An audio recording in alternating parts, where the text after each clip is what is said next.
December 31st, 2025, New Year's Eve, where I'm at. And phones are open 505 510 4226. The only thing is, the sound quality may not be perfect, but we'll see. I'm willing to try it, and we'll get the best possible sound that we can. So again, the number is on the screen, 505 510 4226. Open topics, end of the year, sentiments, grievances, confessions, criticisms, etc. Hopes and fears. I mean, if you're still scared of some of these things, this is the last night to talk about it. Because my one resolution for New Year's Eve is to no longer tolerate bad conspiracy theories that are actually mislabeled as even theories. If people are settled in their opinions about things, have at it. It's not my place. I'm not going to interrupt your state-created religion, which is what we're really looking at here. It all comes down to religion. What's up, Austin? Thank you for joining. If you're in the chat, you will be getting a blue wrench free of charge. What's up, Pippi Langstrup? Thank you for joining. Yo, she says. So we have a list of psyops that we're going to talk about. First of all, we're going through the psyops of the year. So right off the bat, there's one that you think deserves special attention. Let's do it. But starting in late November into December, January, you had the drone panic, which is a wave of fear and media attention around mysterious drone sightings over Jersey and the East Coast. And this particular psyop started as mostly rumors, and people were confusing airplanes, normal airplanes, with drones. And it's because sometimes perhaps the plane is taking off or landing, or it's making a turn, but from your perspective, maybe it's a little difficult to tell if you have bad eyesight. I don't know. I'm trying to give them the benefit of the doubt. Because what you had were people reporting drone swarms over residential areas. Well, all of these were reviewed, and they were all determined to be just regular airplanes. And Venus. There were people who were convinced that the planet Venus was a drone. People were confusing planets with drones. People in New Jersey, I should specify. But I think it might have spread, actually. I think the whole thing started spreading, this panic. And it took rational minds to beat it back, into its place, which was just a panic. Like Metabunk's Mick West, who insisted that if you're going to release something as evidence, you need to provide metadata, direction, location, and time, so they can cross-reference it and see if it's not just an airplane, which it was in every single instance. Nobody even saw a drone. Complete fabrication, complete hoax. Now, who's responsible for this? The people with the fake sightings? I think this was something that was, in my opinion, I think this was a deliberate psyop, maybe a gullibility test. I think there's something to it. I don't think it was organic. So that was the main one in January. When was Austin Metcalf stabbed? Because this one followed in the wake of Sinners. Got to get the months right. That was in April, so we should actually push that one back. I want to go in order. Again, we're just discussing the major psyops of the last year. 2025 was very good for what we do. The Charlie Kirk event was one of the best examples of a psychological operation with all of the usual hoax indicators, as well as hallmarks of a staged event. One of the best examples since probably the Boston bombing, if not Sandy. And in that context, it's very good for us. This is good for business. It's good for the purposes of elucidating these points, educating this new platform, this off-world stage perspective on what we're really looking at. Jamarian May says PSYOP safe space. Well, this is the only place where PSYOPs aren't safe, but you can safely discuss them. By the way, chemtrails is a PSYOP. Mandela effect is a PSYOP. These are what you would call direct actions where a target demographic is hit with some kind of cognitive sabotage inducing misinformation line. That's what they're doing. They're just slinging psychosis at people, seeing what sticks. Seasonal gift and gadget says Happy New Year when Sirius gets to the lowest point in New York. Yeah, Sirius is going to fall very soon. Tonight's the night where everyone worships the dog star. They hug strangers, scream and dance, and all that around the big ball falling from the sky, which the ball drop represents Sirius falling. Sirius is also associated with the Egyptian New Year. And I've heard various explanations for why it's called the dog star, the blazing star, the gods, the dog star reference from what I've heard has to do with, I believe, the idea that it warns of the annual floods. And so like a dog, it issues a warning. It's also, I think, something about Anubis, the psychopomp, the dog-headed god to the underworld. But it has a great deal of significance in the various New Age cults. And last year, someone called and mentioned some interesting things about Times Square and the ball drop and the significance of Times Square. Maybe they'll call back. Dinah Southard says, use the same cherry fake dyed in to get the recorded security cam. Oh, yes, yes. Did you see that at America Fest? They recreated the Charlie Kirk death tent. They should have allowed everyone to experience it. Like, hey, put on the squib, get your freedom shirt, get your custom gushing neck wound stain on your shirt. Like, that was grotesque. And there were people doing these thirst trap selfies at the death tent. Like, they should make a recreation of the Ford Lincoln with like prosthetic brains and theatrical blood in the back. Pose on the back of the car like Jackie, like on all fours on the back of the car. Like, what the hell? And Miles Mathis finally caught up on this whole story about how 2 months before the assassination, JFK made a home video where he gets assassinated, and they enlisted the aid of their Secret Service agents. Sounds to me like a rehearsal. But yeah, 2026 is going to be fake AF. Eddie F says New Year's new psyops. Yes, but we've got to point this out. Every single psyop we are going to experience in the next year is already planned, already scheduled. It's on a program that we're not privy to, but we can ascertain what's coming up based on the wider media ecosystem, which is an inherently predictive model. It has you can extrapolate from what the masses are being targeted with, and from that determine or guess, somewhat predict what we're likely to experience. And right now, I would say uh, elite bunker stuff is big, and nukes are so hot right now.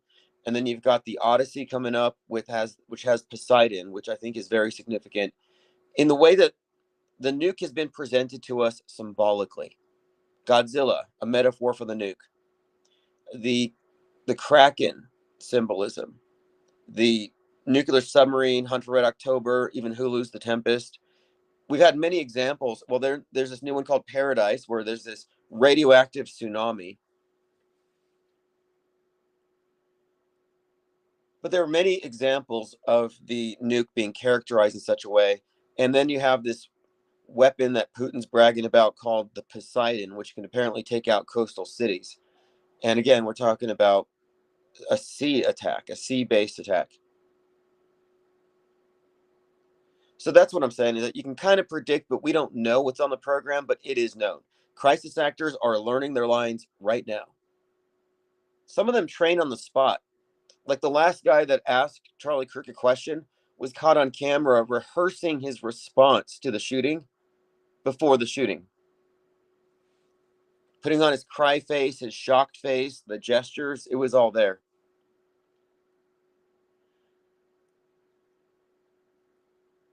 Seth Black says people wore ear bandages after Trump got shot in the ear. Yeah, exactly. So why wouldn't they want to have like a Charlie Kirk neck wound? This is just death. This is like some kind of occulty thing. This martyr, this worship of this dead person. Megyn Kelly says she prays to Charlie Kirk, and Candace Owens summons his spirit. Candace Owens said that the ghost of Charlie Kirk came to her bedroom one night and said, "Candace, I've been betrayed by everyone," and that's why she's on this rampage. She has uncovered some interesting leads, though. Like, there's like half a dozen Tylers in Charlie Kirk's life, all of them bad. All of her exes are named Tyler. Tyler the Executioner in Snake Eyes. And then Tyler at TP USA betrays him, embezzles a bunch of money. He gets shot by a guy named Tyler. Getting ahead of ourselves. We're still in January. So what was the big psyop in February and March? Before we get into, I mean, I really think this last year kicked off with the stabbing of Metcalf because it was the twins. And Jake Lang from January 6th came out and tried to racialize it, try to make him into this like white Trayvon Martin. And it followed in the wake of the movie Sinners, which is like #1 right now on Netflix, no, on Amazon Prime, with Michael B. Jordan and his own self as a twin. And the twin dies bleeding in the other's arms. And that movie was about racist vampires. Like all the vampires were white. So it kind of aligned with the general tone of the incoming psyops, which were then followed up by additional ones. Like you had Rodney Hinton Jr., the guy who was killed by the police, and his father kills a cop in retaliation. Then you had Raja Jackson versus Psycho Stu was also put in that context. Then, of course, you had, what's her name? Was it Shyla Hendricks, the racist at the playground? So we had a bunch of racial stuff. The Annunciation school shooting is probably one we should get into. That one was fantastic.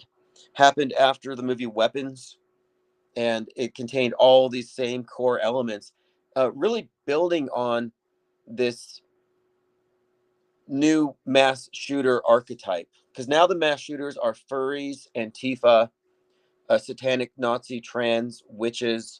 They're targeting Christian schools and children. Way different than the neo-Nazi bowl cut white kid. They changed it. There's a plot twist in 2022. And interestingly enough, it really did coincide, I think, with the Stranger Things series, which had a lot of elements that were connected to school shootings that were at the same time, such as the Uvalde school shooting, which, by the way, had 2 injured, 17 killed, another 217 code, which has been frequent in these shootings ever since that House bill to overturn the ability to own assault weapons only got 217 votes and failed.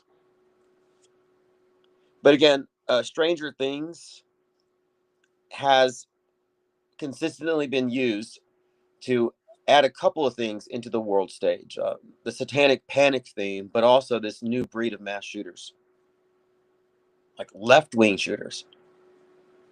I did not see that coming, but they had to do it, I think, because the right didn't care about mass shootings because it was public schools, which they're against, and the shooters were usually on their side. I mean, Nick Cruz had a MAGA hat when he was in his backyard in his tidy whities, dry firing his weapon, and his neighbors were recording it. Like, we got to revisit some of these psyops. We talk about AI slop. What about psyop slop? It's all been bad, like hilariously bad. The tiny book person, the bullet deflecting bra and belt buckles. Like we got to go back and go through these things. Then we have the Thousand Oaks shooting where the guy gave he used his belt as a tourniquet and how somehow managed to not get any blood on his hands. The Nate says, can the Discord be cataloged by month in summary so it's easier to determine what we're talking about throughout the year? Yes, absolutely. We can export and use or enlist AI. I have a agent. I just haven't been really active with my AI agents lately because my computer's packed up.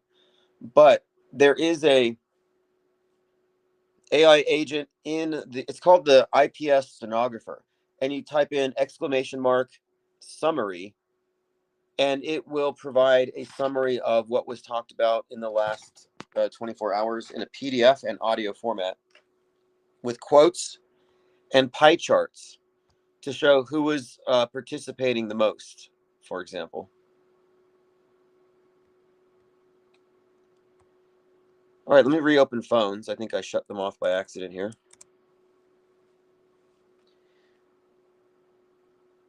All right, continuing. Going through your comments. Lily Bell says, hi, thank you for joining us. Plain Decoded.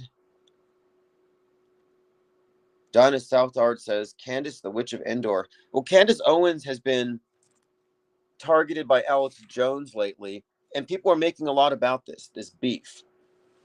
And I don't even think they're competitors in the sense of, professional competition, because both of them agree in the big live 2025 that Charlie Kirk is dead.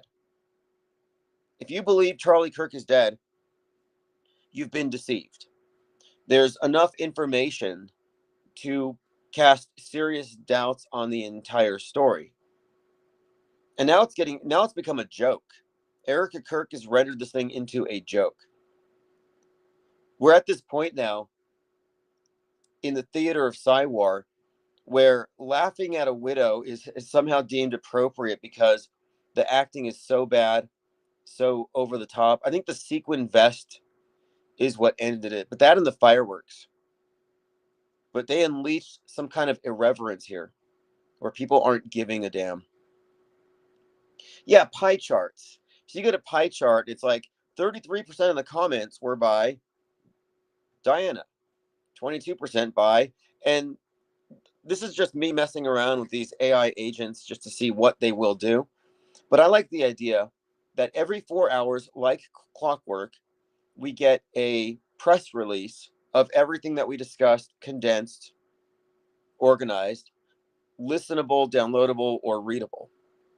And this is just sort of a prototype for what will be implemented in the IPS newsroom once the tabloid goes into production.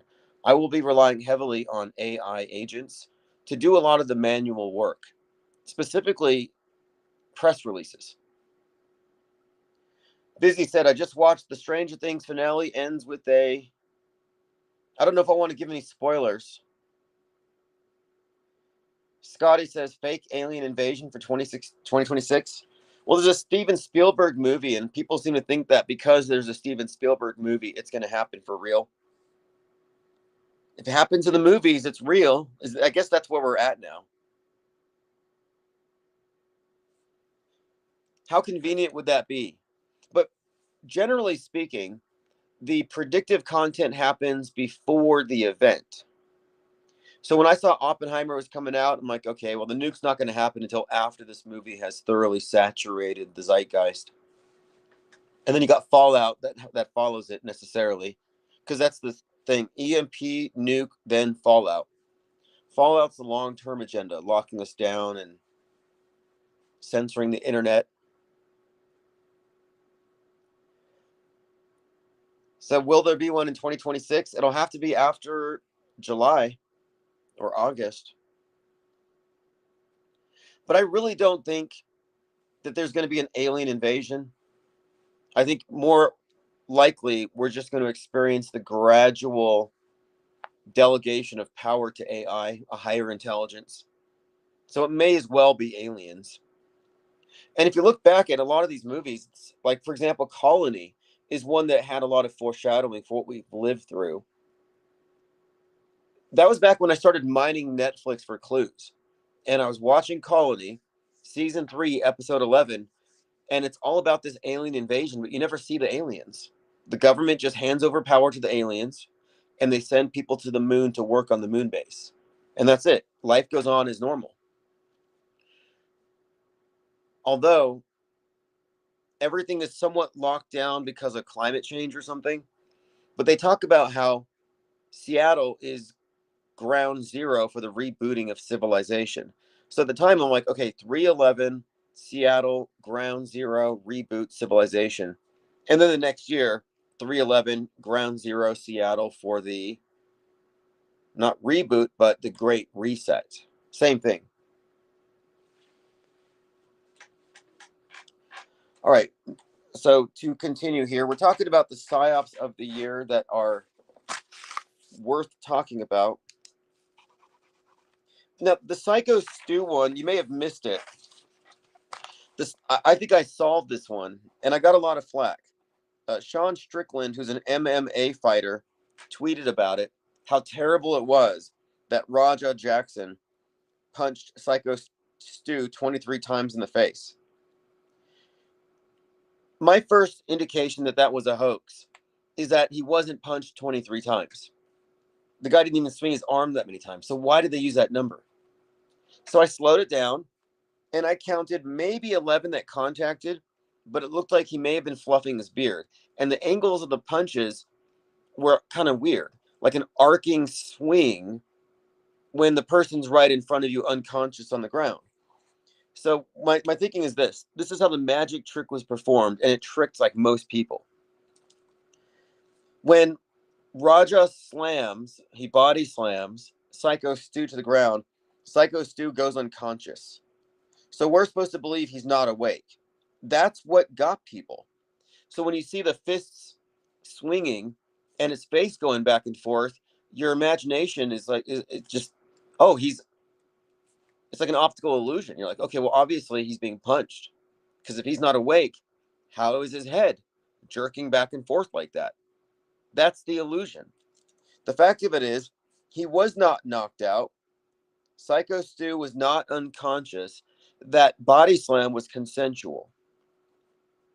He wasn't caught by surprise, and it was no different than any other kayfabe WWE style body slam, where the weight is evenly distributed across his entire back, and it's unheard of for people to get knocked unconscious from a properly executed body slam in a wrestling ring, unless they're doing it for dramatic effect. It doesn't just happen. Oh, he got body slammed, it knocked him out. Doesn't happen that way. So my point of it is, and I looked into the medical literature on this, I couldn't find anything like it. So my conclusion here is that was the ruse. You're supposed to believe he's unconscious and he didn't wake up for 24 hours over a body slam. So anyway, that was totally fake. It fooled a lot of people. A lot of people got very emotional, and many of Sean Strickland's fans threatened to come to my house and punch me in the face dozens of times to show me what's real. I'm like, only if it's that kind of punch where you slap the ground with your foot, where you stomp your foot, and then you punch right past me. Like, but I'm not going to take real hits over this stuff. But people get very emotional, is my point. And there's a correlation here between emotions and beliefs as opposed to the intellect and knowledge. So you think critically, you come to know something through skepticism, you're kind of dispassionate, unattached, you're just responding. But if it's something you believe, it's because you had a visceral feeling, oh, that looks so real, that was so mad, I'm so outraged, emotions, rather than suspending judgment, you're emotionally reacting. So I noticed the people who wanted to beat me up over this, or the ones who thought it was real, were the people who got super emotional about it. And I'm just not triggerable like that anymore. Like, I'm over it. Like, these psyops are, for me, this is research. It's sometimes they're entertaining, but oftentimes it's like we're not participating. And this was sort of a concept I brought up earlier. The idea of the participatory psyop, where some of these invite you to participate, to get involved, and even just following it and reacting as though it's true is participating. So if you're like, just responding to the event and arguing with people over who did it, yeah, in some way you're helping to reinforce the psyop. So I talk about predictive programming, concurrent programming, and then the follow-up reinforcement programming. The reinforcement stuff, all of it, is what follows the main event. But that's the stuff that really cements it into the public imagination, especially if you're participating in it. Just the discussion of the event afterward, on the faulty premise that the thing was actually real. Beat up, that's low IQ. Well, these were MMA people, and yeah, they were threatening violence against me. I wasn't intimidated. I was just kind of shocked at how they find it beyond the pale for me to suggest that it was fake. It's like they're in the business of simulating combat. If anybody could be capable of faking it, it's the people who are trained to do it for a living. So the difference between the punches that we saw and all the moves that came before is that we were told this one was real. They designated that one real, and now suddenly everybody responds like it's real. It's a joke. But that's what we're in. We're in the desert of the designated real. But we don't get to designate for ourselves because our perceptions are faulty. We have to outsource to authoritative sources like Fox News and CNN.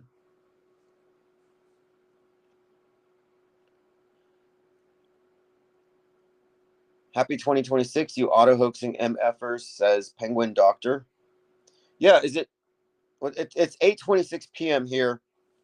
I might still go to a party or so, or two or three. I've been invited to a few places, but I'm kind of not inclined to go driving around when all the drunks and meth heads are going to be drag racing and doing donuts and stuff, firing guns in the air, stadium fireworks at the crossroads. Like, it's kind of unhinged out there right now. And I had this premonition, but it may not mean anything. I had a premonition about going to a graveyard or having to go to one, and I thought it meant somebody was going to die. But I ended up having to drop off some candles at a graveyard just by coincidence. So I ended up in one anyway. So maybe that was it. No one had to die. Poncho Lefty says, I don't get it. Who benefits from the Psycho Stu fakery? Okay, now that's a good question, because that's what I always ask. Because somebody was saying about that Anthony Joshua boxer and his car crash where two people died and he survived. Like, well, why do you think it's real? I don't know if it's real. I just don't know if I have enough information to think it's fake. What is the agenda behind the fakery? So the Psycho Stu event, what would be the agenda behind it? In its utility, the way that it was used, you will find the clues, because it was only promoted in the far right media ecosystem, the manosphere, the MMA types who are big in conspiracies, but all of the people who are being inundated with woke right stuff and the racialized psyops, they took the side on this one that it was essentially a racial attack. They racialized it, just like they did the stabbing of Austin Metcalf. And it was coming from all of the major influencers. And I heard some people just say some things that were just, pretty much suggesting that the reason why he couldn't stop attacking is because he doesn't have any self-control because of his race. That's what people like psychos like Stu Peters and many others were saying. They turned it into a race thing because we just had the Shiloh Hendricks scenario where she's making money on GoFundMe for being racist at a park, and then Carmelo Anthony's making money after killing that white kid, and that was turned into a cause. And this kind of culminated because after the Psycho Stu thing, it culminated with the stabbing of the white girl on the subway by a black assailant, which was then turned into their white George Floyd moment, according to Charlie Kirk, until he was killed and he became the white George Floyd for their movement. But it was racially charged. That's what I think the intent of it was. And if you look at what social media is doing, is it's giving the psyop entertainment complex a direct conduit to every single person to get them to participate in these events. to get them to absorb the memes, to be hit by those influencers, and to fall into these bubbles. Nate says, yeah, Poncho, Psycho was a continuation of the racial tension from the subway. Which came first? Was Psycho Stew first? Or I think the Psycho Stew was first. Although the subway killing wasn't made public for like a month. And that was a stabbing in the neck, sort of like Charlie Kirk's. And there were many neck injuries. Even the Ryan Routh, who tried to shoot Trump in the golf course, had tried to stab himself in that exact part of his neck with the pencil in the courtroom. A lot of neck stuff, though, we had noted. Even leading up to the Reiners being killed with their throats cut. So you had Austin Metcalf, the stabbing, a lot of knife stuff as well. And by the way, the movie Sinners was all stabbings. It's a vampire movie, so a lot of impalings and stabbings, a lot of bloodletting. And at the end, the Grand Dragon and the clan, who are all vampires, get mowed down by, I think, machine guns or something. Very good movie, by the way. If you haven't seen Sinners, if you like horror movies, vampire movies, I think it's very well done. I had no idea they weren't really twins. Okay, so we talked about Psycho Stew. Okay, the subway killing with that Irina. What I don't want to know her name because everybody's like, say her name, paint a mural of her. She's your sister, and you're Charlie Kirk. And Jack Posobiec at Amfest, which has 33 stars on its American flag. He's like, if you want an Erica Kirk, be a Charlie Kirk. If you want a Charlie, be an Erica. Like, wow, I don't know. This veneration for this dead guy is that they have an empty chair for him that they still honor. They had empty chairs for him at Christmas. Jack Posobiec's up there saying on Thanksgiving, what would Charlie have for dessert if he was here? It's necromancy in these evangelical churches where they have AI Charlie Kirk delivering sermons about how dying's not a big deal. It's like getting promoted. You can do more work from up there. I've lost a lot of respect for religiosity itself in 2025. Not one religious person saw through the Charlie Kirk facade and the hoax and the act. They buy it. They think it's all authentic and real. It's like, oh, your religion doesn't give you any discernment about obvious deception in front of your face. And then you watch these people just get duped through their emotions and everything else into this this new religious I guess it's more of a political religion, this religiosity. It borderlines on state-olatry, where they're basically just worshiping the government now. Idol worship.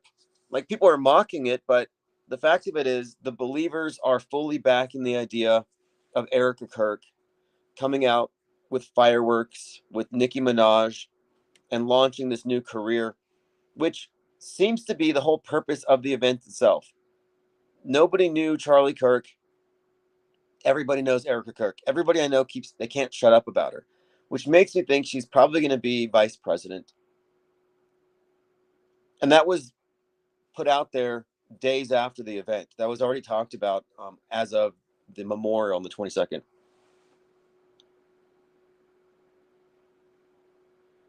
Nate Watley said Psycho was kind of easy to detect because it was recorded and documented from beginning to end as if they wanted eyes on all angles except for, yeah, we should point that out. That the event was staged, and they admit that it was staged, but their claim was, oh, it was staged. Psycho Stu crushed a fake beer can on Raja Jackson to make him mad, but it was all staged. But that Raja actually got mad, and he started hitting the guy for real. So they're like, oh, it was staged, but he went out of his off the script. Plain Dakota says, ban all displays of religious beliefs is my new belief. I'm all for tolerance. I might coexist. If you're a Scientologist, you're a Mormon, you're a Muslim, Jehovah's Witness, you're all good with me. 'Cause, some people prefer to exist in a very subjective state of belief, a little more abstract, a little more solipsistic, because you can. It's a luxury that we're afforded these days. I have no problem with it. I'm just not a believer. And as long as the believers aren't empowered to burn or stone the non-believers, then let them have at it. And the dominant belief system today, the dominant religion, is the mainstream mediated version of events.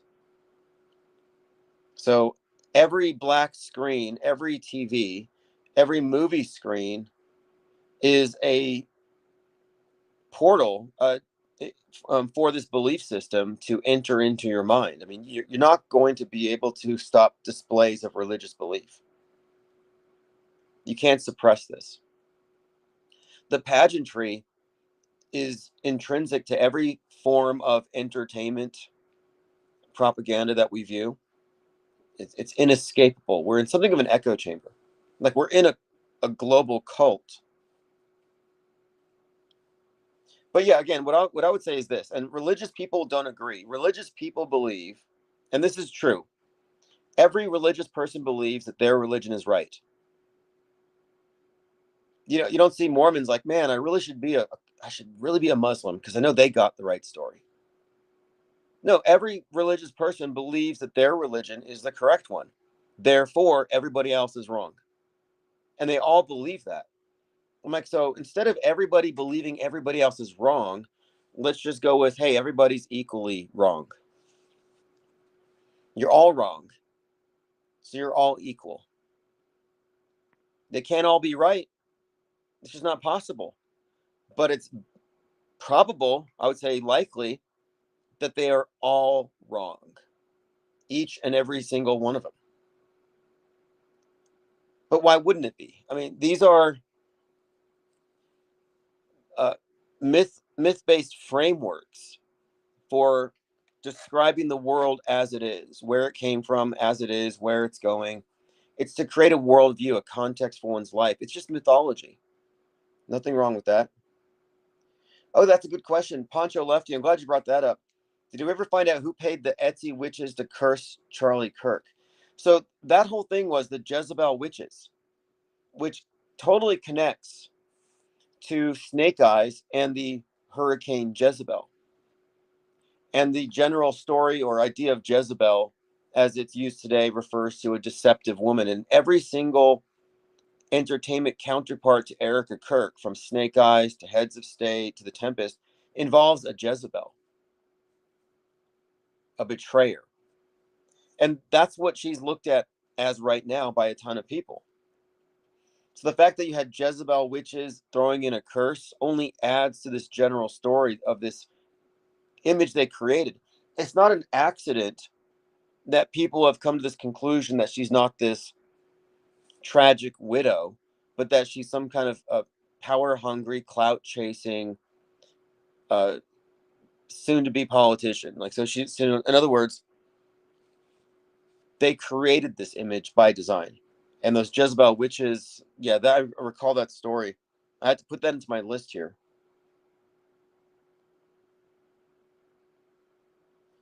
Plain Decoded says we should wear ridiculous hats and festoon ourselves.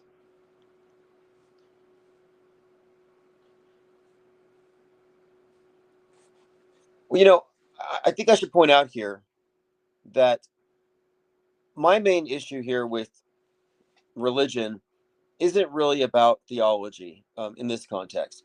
I refer to religion as sort of a branch of government at this point, just like entertainment. These things are all interconnected. Busy says, Tim, Caroline Kennedy's daughter died. The New York Times article is 9 minutes and 11 seconds. That's right. You mentioned this. She mentioned she was going to die on 11/22, and then she dies, and the article's 9/11. The Kennedy curse. Jenna Lovecraft Reeve says, I have Times Square live up on my TV. Well, apparently there's a lot of events being canceled because of the threat of terrorism.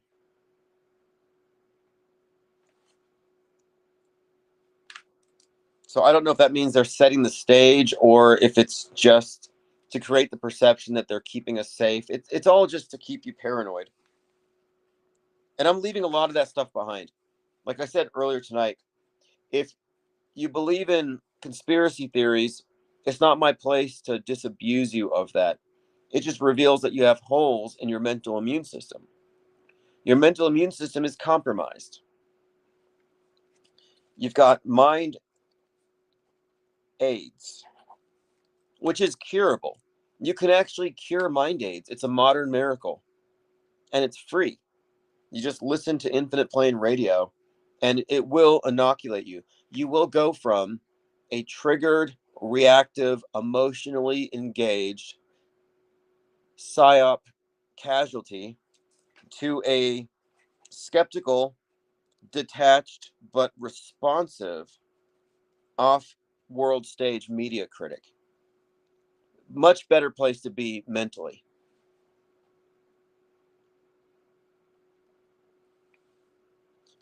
You know, I brought this up before how we talk about space quite a bit here, but I would argue the whole space program has always been like the Space Odyssey telegraphed this brilliantly. The space program has always been the program itself has always been the programming of your inner space, the space between your ears. That it's always been worldview warfare, and they would control the space between your ears through the movie screen, through the TV screen, symbolized by the monolith. Pete Tripper says, too bad I can't rewind and watch this live feed at 2x speed. I think you can even go faster. I have Audible, and sometimes I'm up there.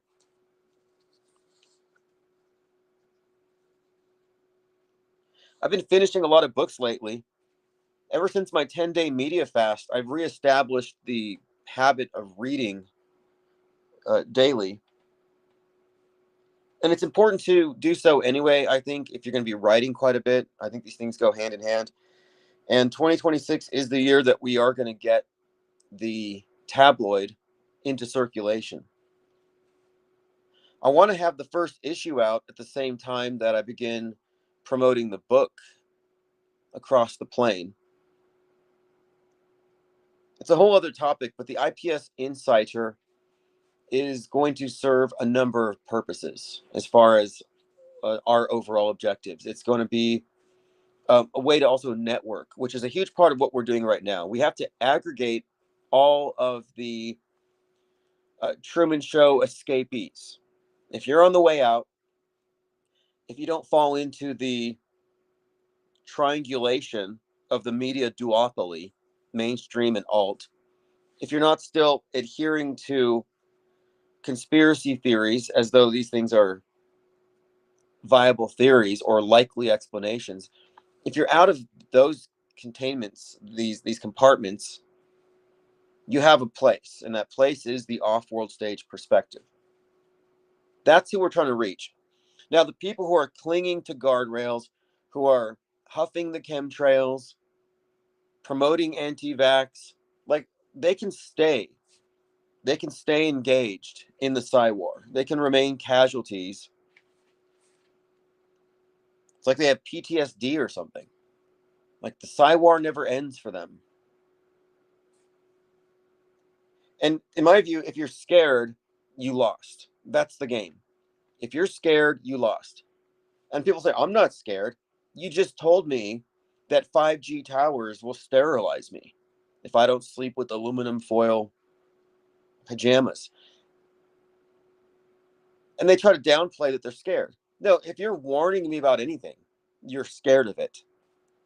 You don't have to act tough, but like you're a needle phobe, you're a xenophobe, you're an alienophobe. Like these are things you're scared of. You can't bring up these horrifying things and claim you're not actually scared of them. Like The people who say that we're being hit with chemical warfare from the airplanes. Like, yeah, that's terrifying. If I thought that was true, I wouldn't go outside. So you don't have to play like you're tough and that you're just gonna tough it out. You're gonna be stoic, just gonna inhale the aluminum and barium. Just shows they don't really believe it. Fear is the mind killer, says capture the loops. That comes from Dune. And there's another Dune quote that I have to bring up here because it explains everything about the world stage. Okay, here it is. This is the best quote, and I hope I put this in the book. They are not mad. They are trained to believe, not to know. Belief can be manipulated, but knowledge is dangerous. So that distinction between belief and knowledge is fundamental to the iPS think tank's assessment of world news. And the categorizing of people as MSM, MSM plus, is to categorize them as believers and alternative believers. And if you're a low information news consumer, you are a believer. Unless you're doing some reality testing and not telling anybody, you're just a believer. You have to be satisfied with that and trust your sources. But those of us who know a bit more about how this thing works, who have stepped outside of that duopoly, we are the MSM minus, the subtractive view. And instead of believers, we are informed non-believers, if not knowers. And that's because, of course, belief is consistently being manipulated. Look at what they've done with TPUSA. And knowledge is, in fact, dangerous. Certain types of knowledge can be dangerous to the system. Ignorance is also dangerous. What's amazing now is that we're entering into a dark age so fast that I kind of think that if you haven't seen through this thing by 2025, you're kind of screwed for life. I don't know if you can get through this anymore. Like, I think you're done. And the reason I say so is that the only reason why some of us arrived at these conclusions and started looking at news more critically is we started seeing through stuff. But you will no longer be able to visually detect the fakery in the coming months. It's going to become seamless. So then what?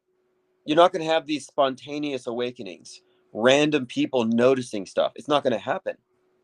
It's not on the menu. So if you haven't already figured out how this stuff works, and if no one gives you a clue, I think you're locked in for good. This is akin to illiteracy. We are entering a new age of illiteracy, but it's a visual illiteracy, which I think is worse, because when you hear something, you can deconstruct the words and reverse engineer it and study it to the letter. Look for internal consistencies, logical fallacies. But if it's a well-constructed visual lie, just an image, you don't have anything to criticize it with. There's no foothold. It looks real to me. And that's where we're at. I saw it on TV, so it's real. By the way, I am watching. So I just watched Naked Gun with Liam Neeson, which is really funny. And at the end of it, it's really about a mind virus that the elite are going to release to make us all go crazy and kill each other while they go hide out in bunkers with the best in live entertainment, including Weird Al Yankovic. And I was describing this to someone, and they said, "Oh, you got to see Paradise. It's the same story. Nuclear apocalypse, mega radioactive tsunamis, and the elite in bunkers, just like Fallout." So again, this bunker thing is big right now for some reason. I'm also watching Begonia. I'm about a third of the way through it, and I'll write a review. But I did detect something. So in Begonia, it's these conspiracy theorists, and they're convinced that this woman is an alien. And the guy who's describing how he knows she's an alien, he's like, "Oh, you can tell. Look at the spacing in the hair, the narrowness of the feet, and the way he's describing her. I'm pretty sure it's a parody of transvestigation and phrenology, which is what we're. It's like this pseudoscience and these false experts. Anyway, Begonia is about conspiracy theorists, but it's one of these movies to make conspiracy theorists look so unhinged that they're dangerous. Capture the Loop says, I like your take on religions all being equally fake. People are killing and arguing over a fake realm of existence. Who has the best control of imagination? Yes, who has the best stories, the best mind viruses? But yes, all religions are equally fake. And I'm something of a, maybe I'm a Gnostic, a Theosophist, kind of Manichaean. I mean, I'm not against the world, but I do agree with these ideas that have resurfaced in the New Age concepts and have pre-existed in some of these older groups like Rosicrucians, or like there's a lot of thinking that went into a lot of these concepts that aren't as simplistic as what religions portray. But the direction I'm leaning here toward is that we should actually determine spirituality based on what we can directly know, what we experience, not what we're told to believe by the authorities. Because what the authorities have done, and I think this is by design, like, okay, they've rendered us visually illiterate right now, the state that we're in, generative AI, everything's just getting exponentially better. But I think religions have rendered us similarly, I won't say spiritually illiterate, but it has, in fact, I think, compartmentalized spirituality from where it should still be part of psychology. Like, I don't think psychology is done. I think it prematurely ruled out the idea of the soul. And I think that whole area has been deliberately compartmentalized so we never put the pieces together. And I think religion is there to maintain that fracture. So I'm really about personal experience. That's why I say Gnostic. I think things you can know. And I happen to think that intuition is a form of direct knowledge that cannot be explained by conventional neuroscience, psychology. It's just not real. It's not acknowledged as anything but just some kind of fluke or a lucky guess or something. But I think there's more to it. But I think there's a reason why it's been shelved, ignored, and marginalized. And I think, again, I think it's part of this wider war on consciousness and self awareness. I think the epidemic of narcissism is deliberate, and I think it's part of this agenda as well. Because what typifies that particular personality style is that it's built around a construct. In their case, it's a construct they know to be such because it's designed to manipulate, but it's just the ego as the entirety of the self and the center of attention and focus. And the purpose of it is to get likes and attention and affirmation. That egocentricity serves the system because the system doesn't really account for us as being anything more than just apes with big egos. Again, the system is inherently soulless in that sense. Poncho Lefty says, Begonia is great. I couldn't get past episode 5 of Pluribus. I got too Gen X nostalgia. Yeah, I've heard mixed reviews on Pluribus. I'm going to continue to watch it when I get the chance. But right now, I'm trying to wrap up Begonia, and I'll do a review.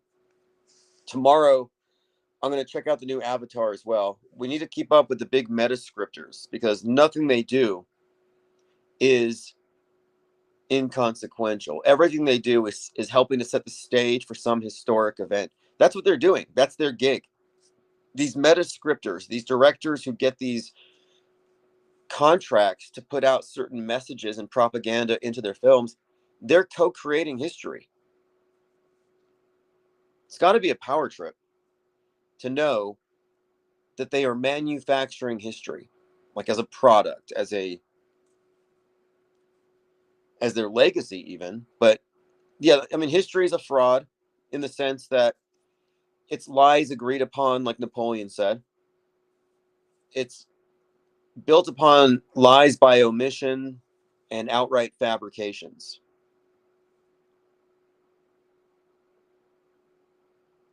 What's up, Mom with Son? Says cheers, Tim and IPS. Yeah, so this is the end of the year live stream. We're just going over a number of the big fake events of the last year. And then, of course, preparing for 2026. And just as we get to the end of the year, I finally get my books in. So I just dropped off some copies. There's more to come.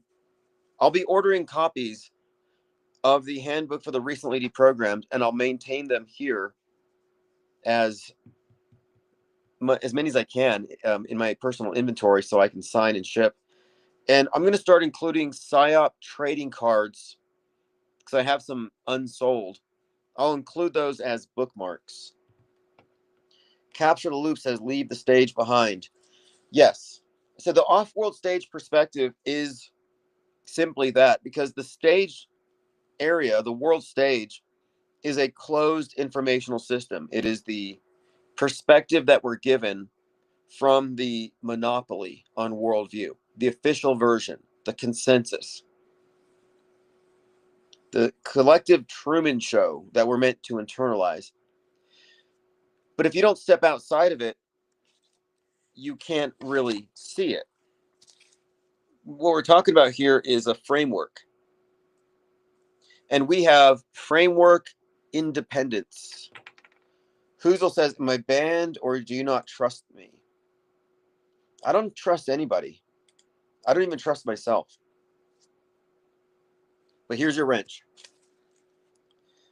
So what we have here is independence from their framework, which means that we have more, whenever we look at any event on the world stage, we have more information than the people who are inside, because we're including things they're not allowed to or they're not privy to know about. And so they don't include these things in their assessment. The assessment of media events from the mainstream or alternative perspective are incomplete, inadequate. That's why Candace Owens and her fan base, millions of fans, will never find the truth about Charlie Kirk. They don't have enough information. They're blinkered. They're guardrailed.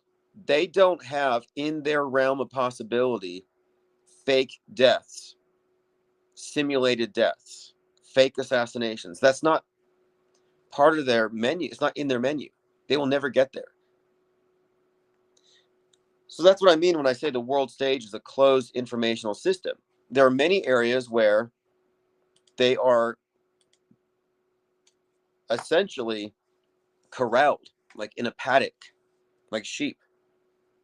Whereas we have independence from their frameworks. And so from the outside, we have an objective perspective. We're the only objectivists on earth.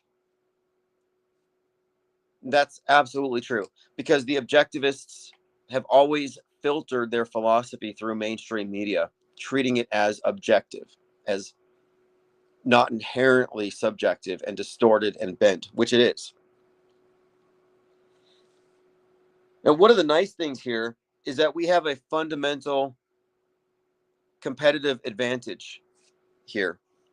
We have a huge advantage when it comes to moving forward, because every other conspiracy theory out there, they're all lost in the mix. And even if you have some kind of novel idea, a bigger channel will take it. But what we're bringing forth here cannot be co-opted and cannot be taken. Like Stu Peters could not adopt this perspective. Candace Owens cannot adopt this perspective. Alex Jones can't touch this. They're not allowed to. It's outside of their purview, above their pay grade, and it's contrary to their purposes. It would be self-destructive and it would be ruinous. They cannot address the world stage as such. They're in it. They can't talk about it as though it exists. That's the big conspiracy. The big conspiracy is this. I talk about this often, like, what is the big point of it? Well, the proactive creating of history is actually putting us into a simulation. That's the whole point here. Yeah, King Ravana, we will be doing the PSYOP trading cards soon. I've been on vacation for 2 months, if you haven't noticed. And by vacation, I mean I've been moving around a lot. But I'm going to be stabilizing things here now. I'm starting classes in about 2 weeks. And I will be getting into an office space so we can really move this whole agenda forward. The next stage is going to involve whiteboards. That's the next stage. And I've been working on this for a long time. The whiteboards, the infographics, the breaking down of these concepts into simplified explanations so that people can at least grasp it enough to tell me that I'm wrong. And then we can begin.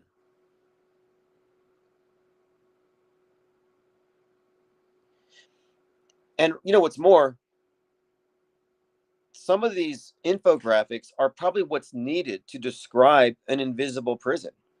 You have to be able to create the images so people can understand what I'm saying. You know, we're talking about this compartmentalized system, worldview, timelines, how we have two timelines that have been fused together, the metascript concept.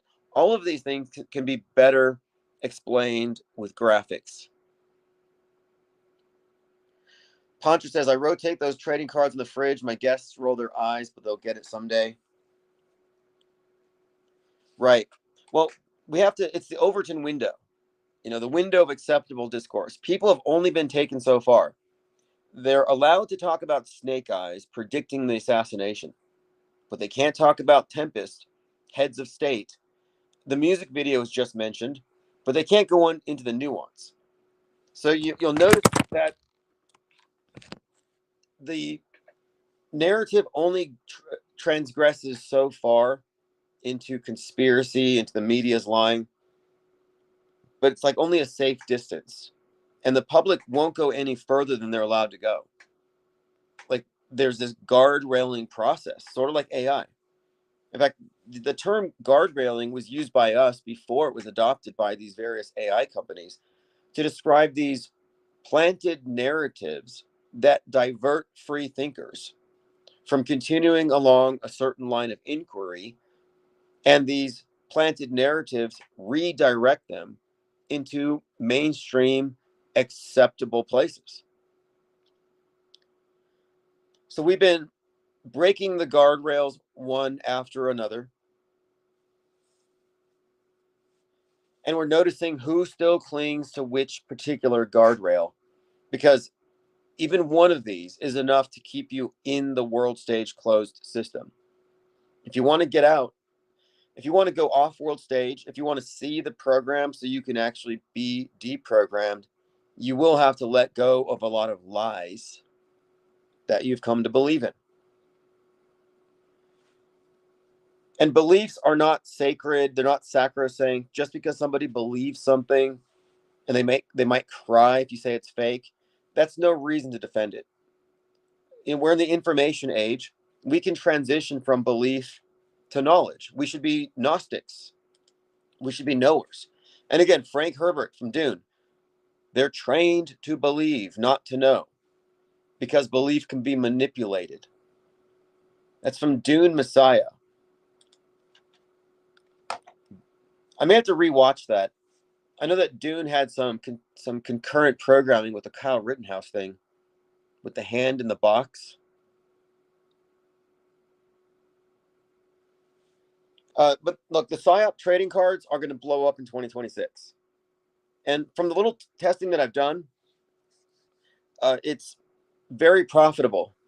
And everyone I've shown them to have had good reactions. And a lot of people who collect trading cards in general will likely gravitate towards these, especially if we make some very interesting or poignant ones. I have some ideas, as we all, I mean, people have been sending me ideas like crazy. So we're going to continue with the PSYOP trading cards as well as the tabloid. Those are my primary objectives for this year. I mean, this is a publishing company. That's how I decided to make this work. I also have a line of short ebooks planned for each of these world stage actors that we talk about, where I do a thorough breakdown of each one. So, like Elon Musk from a Metascript perspective, Donald Trump from a Metascript perspective, Daniel Penny, Luigi Mangione from a Metascript perspective. So, I want to do these shorter treatises on each of these characters to show how ingrained they were into the culture before they even became popular, because they were introduced through entertainment as an idea, as an archetype. So far, we're up to 48 cards. 36 of them have been printed. Tominoid says Dune Part 3 will be released in December 2026. Poncho Lefty says battery's dying. Sorry, guys. I'll hang up and listen. Yeah, thank you for joining.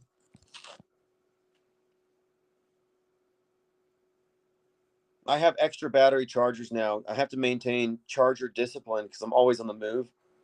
And running out of power is not productive at this time. But as far as the PSYOP trading cards, once we get to 60 or more, I'm going to start doing the randomized collections where you put them in the individually wrapped sets of, I think, 20 something. 2X Hoozle says, so will GTA 6. See, when Grand Theft Auto comes out, it's probably foreshadowing the next spate of riots. How much do riot actors get paid? Crowds on demand. I know there is some organic stuff that does happen here and there, but it's one of those unanswered questions. For example, I'm talking about scale. January 6th was fake. Nobody died. The riots were staged. If you don't know about that, you haven't done your homework. Woo's news. But I was thinking about that. I'm like, if you look at how many people were there, how many actors were available, then it could answer the question about how they maintained control over the Charlie Kirk scene. How many people in the audience of 3,000 were actual just random spectators, and how many of them were actors with previous experience? I think it's a valid question. I'm not saying all of them, but if you have the majority and the insiders know who the outsiders are, you could effectively maintain creative control over the event and how it's recorded. Because people were asking, how come you don't have hundreds of videos? And that's a valid question. You know, if you look at a concert, you see a sea of iPhones recording the concert, which I don't do. If I go to concerts, I do not take my phone out. And that's because the quality of the experience, as far as your recollection of it, your memory of it, will be better if you directly perceive it instead of getting it reduced to your screen first. You can always look at someone else's recording. I'm not going to filter my perceptions through the black mirror. After my 10-day break, I realized that that's a very real possibility. With this attention economy, every second of your attention is being sought after. And there's incentives to continually acknowledge this thing and look at it. And I'm like, okay, I got to make sure that, because you only have so many hours a day, so much time in a day. I don't want to divert one more second than I have to immersion in their system. 2X Hoozle says Bondi was fully staged as well. Yeah, so Bondi and Brown's University happened at the same time. Brown's University had 2 victims of previous school shootings on lockdown. A statistical impossibility. And then at Bondi, you had the cheesecloth guy who had previously been shot at 10/7. Then he comes to this Hanukkah event, a similar event, and he experiences it again after having warned everybody that something bad was going to happen. And then while he's in the field bleeding from his head, he takes selfies and does a video of himself, earning a Golden Hoggy Award. And then he goes back again after the internet memes the heck out of him for the spectacle of the obvious fake blood. He gets memed like crazy. So he goes back there again, and then he cries, and he records it. And that's some serious crisis acting. And I don't think he got paid as much as the guy that stopped the shooter, the guy that was shot in the arm and the hip. But you couldn't tell because he didn't have any blood, because Cheesecloth guy took it all. And that guy, who the hero in the story, who took the gun, he made more than $2.5 million on GoFundMe. But yeah, the Bondi Beach shooting was entirely staged and fake. The guy who recorded it, the cinematographer, was some well-known cinematographer who just happened to be there with his camera. And the video goes viral. And they use this as an excuse to start further censoring content because of children and minors, etc. So they're, building up this idea that we can't have this content going viral. Well, it's fake anyway, but these psyops all have multiple agendas attached to them. And this one obviously is censorship attached to it.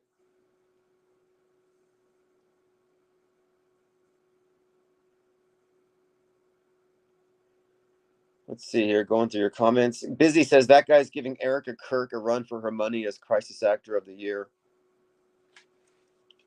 Well, here's what's interesting about it. The cheesecloth guy is legitimately terrible. Like, he's really bad. And he's one of the worst that we've ever seen. Erica Kirk is really good because she's portraying the role of a bad actor. She's portraying the role of a diabolical, Machiavellian, scheming Jezebel witch who had her husband murdered after essentially seducing him, faking like she loved him, because the long-term agenda was take over TP USA. So from that perspective, the characterization of her that we've been given, we were supposed to see her as a bad actor and accuse her of fake crying. This is part of the script. And just by going along with it and saying Erica Kirk was behind it, you're reinforcing the central hoax. It's all reinforcement for the hoax itself.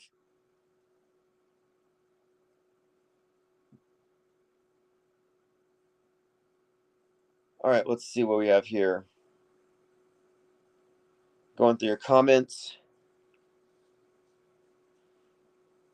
Amusement park rides that simulate Abe Lincoln, JFK, CK, and George Floyd. Yeah, I could see that working. Like a PSYOP theme park. That could be fun. Like school shooting drills with paintball guns.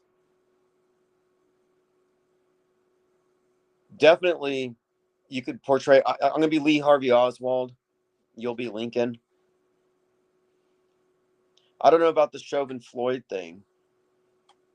Might be in bad taste. Riots, a street where you run down the street burning dumpsters and smashing windows. Maybe a run through Kenosha where you play the role of Kyle and you run through town and the pedos chasing you. A guy tries to hit you with the skateboard, and then the communist burglar jumps on you and you got to shoot him in the bicep and the squib explodes. Or some kind of butler event where you're on a tower and you're trying to shoot the guy at the podium. Of course, it would have to be kind of like a carnival setup. But yeah, I think you can make it work.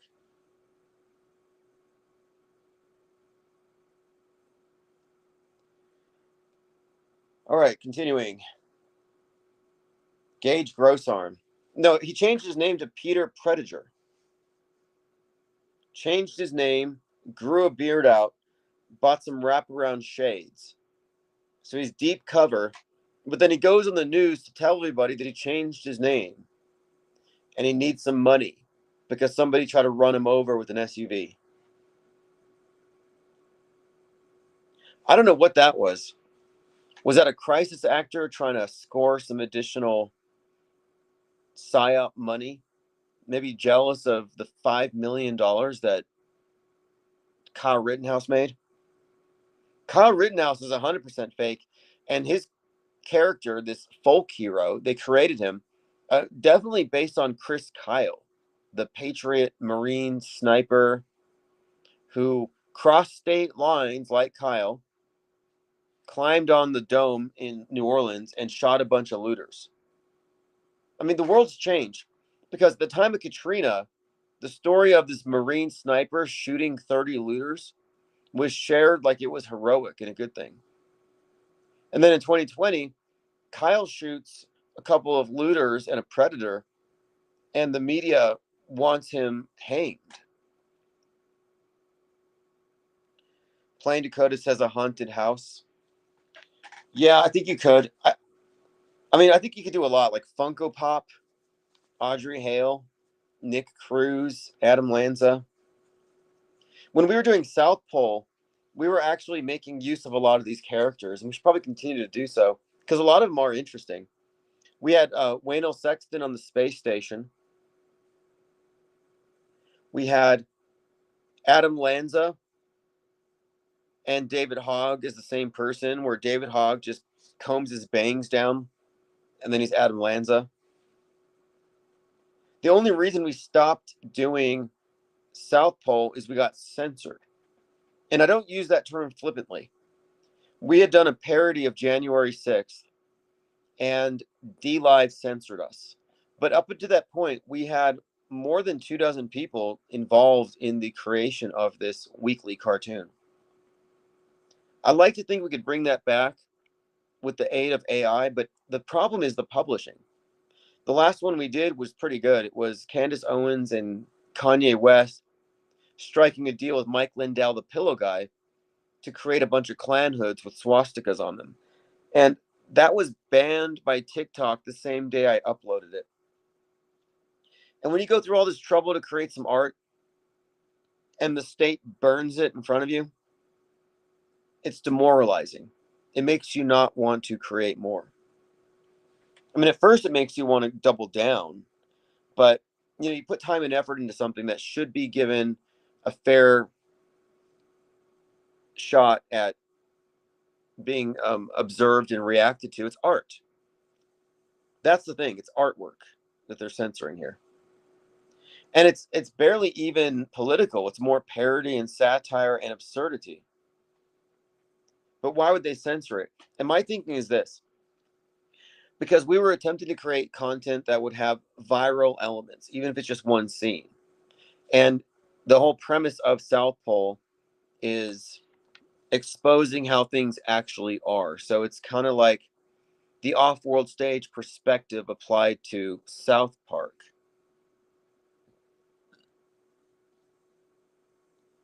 I mean, we may get back into it. I haven't decided if it's worth it, but as easy as things are to produce with AI, it might be a good idea. I mean, there's so many new characters to introduce into this. We could have Charlie. We could have Charlie at Valhalla. In fact, we would be remiss if we didn't take advantage of all these buffoons, these bread and circus clowns. Anybody here interested in a reboot of South Pole? South Pole's a 2026 season? Because I could make it, we could make it happen. I could make it an agenda here. We just have to set some goals. Like, do we want a weekly? Probably difficult. Once a month, twice a month. I mean, maybe a weekly. I shouldn't actually rule it out. The way that we generally would create these is we would have a Discord room set open, voice chat, and we would write the script as a group. And I think now that we have Grok and chat, it might just be almost too easy. I'll test and see what kind of interest there is in the project. I could certainly get behind it. And then music. We've got Suno. So music's not an issue either. We could have the voices done. And this is what I did last time with the last one. I recall, I think we used, because the last episode that we did was at Epstein Island, which was purchased by Elon Musk. And they used the temple with LED screens to create the South Pole for the flat earthers to go down and fake a visit at the South Pole. And beneath Epstein's temple were these stables where Elon Musk was creating these hybrids, like the island of Dr. Moreau. So if you haven't seen that episode, it also had Ice and Sori with Ye on a leash, and he was addicted to helium, which I think is a true story.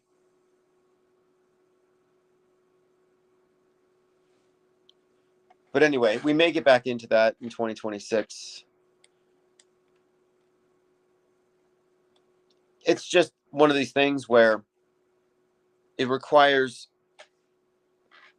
collaboration with a few people. Although AI does, in fact, make certain things doable without outside support, the voices in particular. Yeah, that's right. Witsit Spitsit was in it. Witsit Spitsit and Vapegate. I mean, what the hell was that?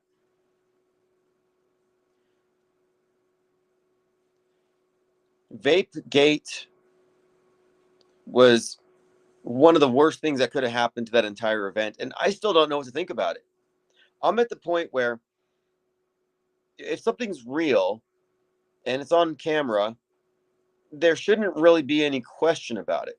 But there were so many questions raised by that, and these were legitimate questions where there shouldn't have been any, that I just walked away from it like I don't even know what to think. They could have filmed it in the Vegas sphere for all I know. But the fact that Witsit had to use a vape pen to make it look like you could see his breath, that was just cheap. Like they could have done CGI, they could have used some kind of a Snapchat filter. But yeah, Vapegate was one of my favorite facets of that whole thing. But yeah, I'm still thinking it was filmed in a studio.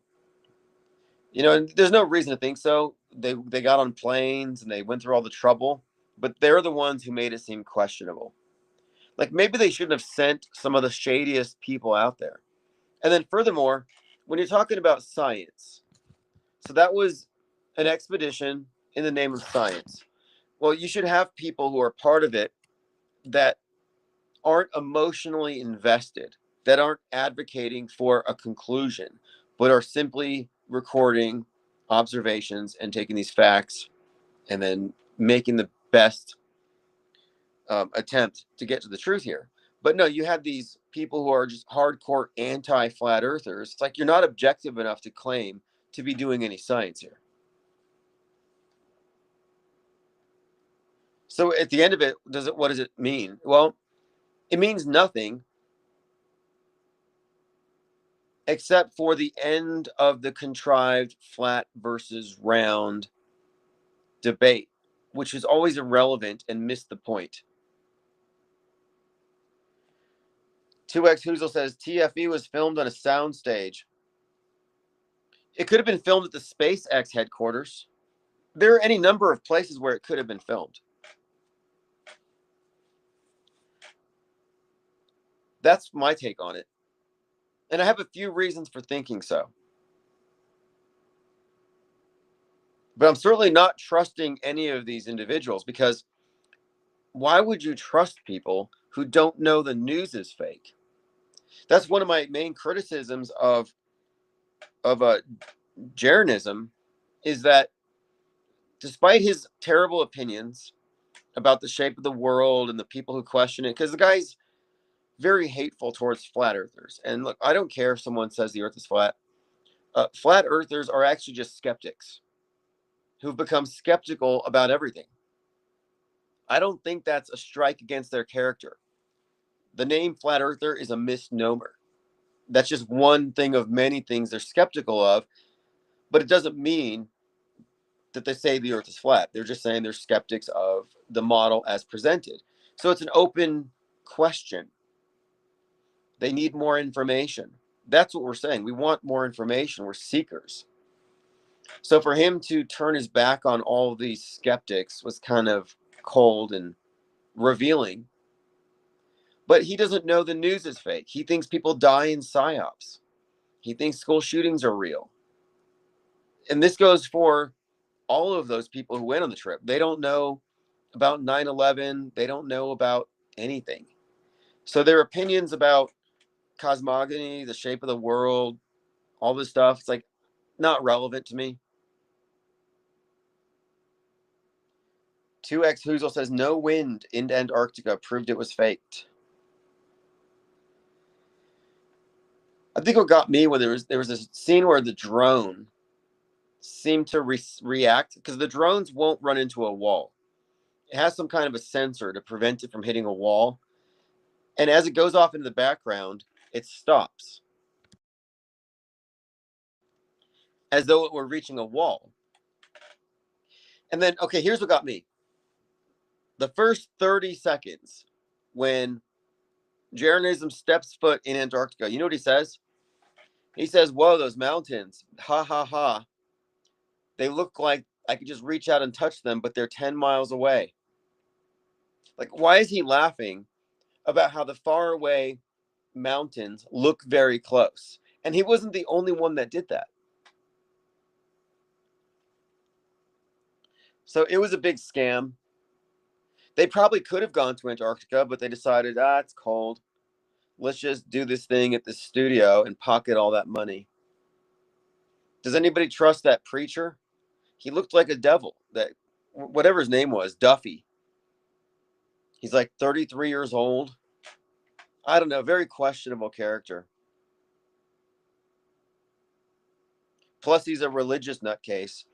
And anybody pushing mainstream religion is questionable anyway to me, because I'm pretty sure that mainstream religion is a facet of government. It's just more mind control. Again, it's there to spiritually neuter us. Like, we shouldn't treat it like it's some institution that elevates us in any way. No, it puts people at war. Every religious person hates every other religious person. I mean, that's fundamentally true. Now, it's all glossed over. It's passive aggressive. It's not overt. But if you get down to it, the basic premise of their worldview is that we're right. We have a divine mandate. They're wrong. We must conquer them. They must submit to us. Mason Free says, are we doing this live? No, this is a replay. And that's just a very bizarre coincidence, the timing of you asking that. 2X Hoozle says they were strolling around in t-shirts and bare-chested. There's no way. Yeah, there were so many things about it that I just found to be very unconvincing. And then Witsit Gets It is also one of these characters who I find to be very skilled as a polemicist. But you have to remember, this is Mr.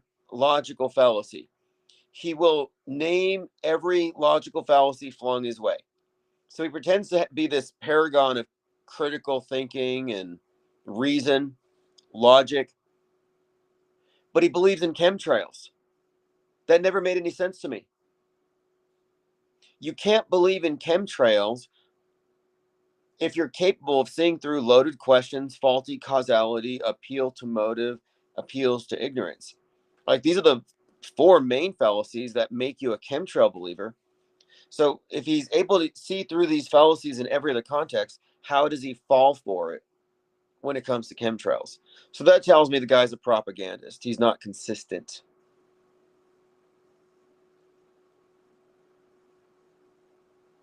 Jenna Lovecraft Reef says they charge like $8,000 per person for a cruise to Antarctica. What they tell you is Antarctica. I have no reason to trust anybody in this place. And whatever you say about space, I mean, is space real? Is it fake? You can't really say space is fake because up is real. You look up there, it's there. But is space travel real? Are moon landings real? Is the Earth as shown from space real? Are the astronauts dangling from bungee cords actually in space? No, that's a stage. So what we have are known unknowns. We may not know, but we know what they're showing us is fake. So that leaves us, and we know this because additional information reveals it to be unbelievable. So that leaves us in the position of being informed disbelievers about something that a lot of people just take for granted. But what's behind it, I don't know. What difference does it make about the shape of the world? The main difference is up and down. If the earth is a ball, then there is no up and down. It's all pretty much relative. If the earth is flat, do we assume it's a discrete object? No. If it's flat, then you wouldn't have the built-in assumption of an object in space surrounded by emptiness. But you could just as easily start with the point that, okay, if it's flat, then we're at the bottom of the universe, if anything, until a curve is found, in which case space is up. How far down does it go? Infinitely deep? I don't know. I mean, I don't even believe the universe exists. Like, I think it materializes. It becomes matter as it's experienced. Plain decoded says flat is an aspect, not a shape. Well, it has important connotations, though, because the general misrepresentation of the concept is a disk in space, as though it's just like a planet, but it's flat. And no, the whole concept of the flat Earth would suggest that the Earth is the biggest thing in the universe. And all the lights in the sky, the so called planets, the luminaries, the sun, the moon, are circuiting above it, not orbiting around it. The difference between orbit and circuit, either they're making circles or they're going around. But the observations wouldn't support the idea of circuit, but would indicate more of an orbit.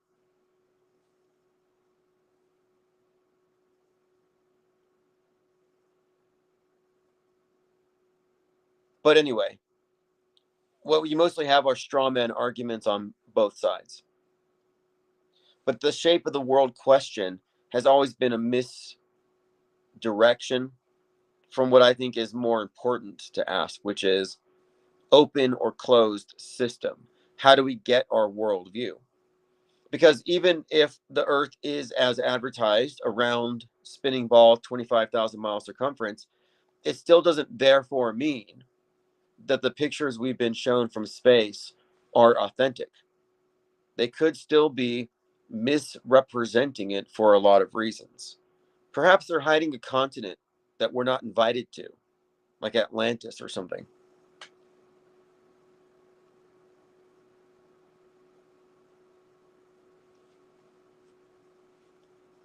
I think John Dee believed that the world. See, this is an interesting one too, because John Dee was an advisor to Mercator on these voyages of exploration. You know, the Mercator projection.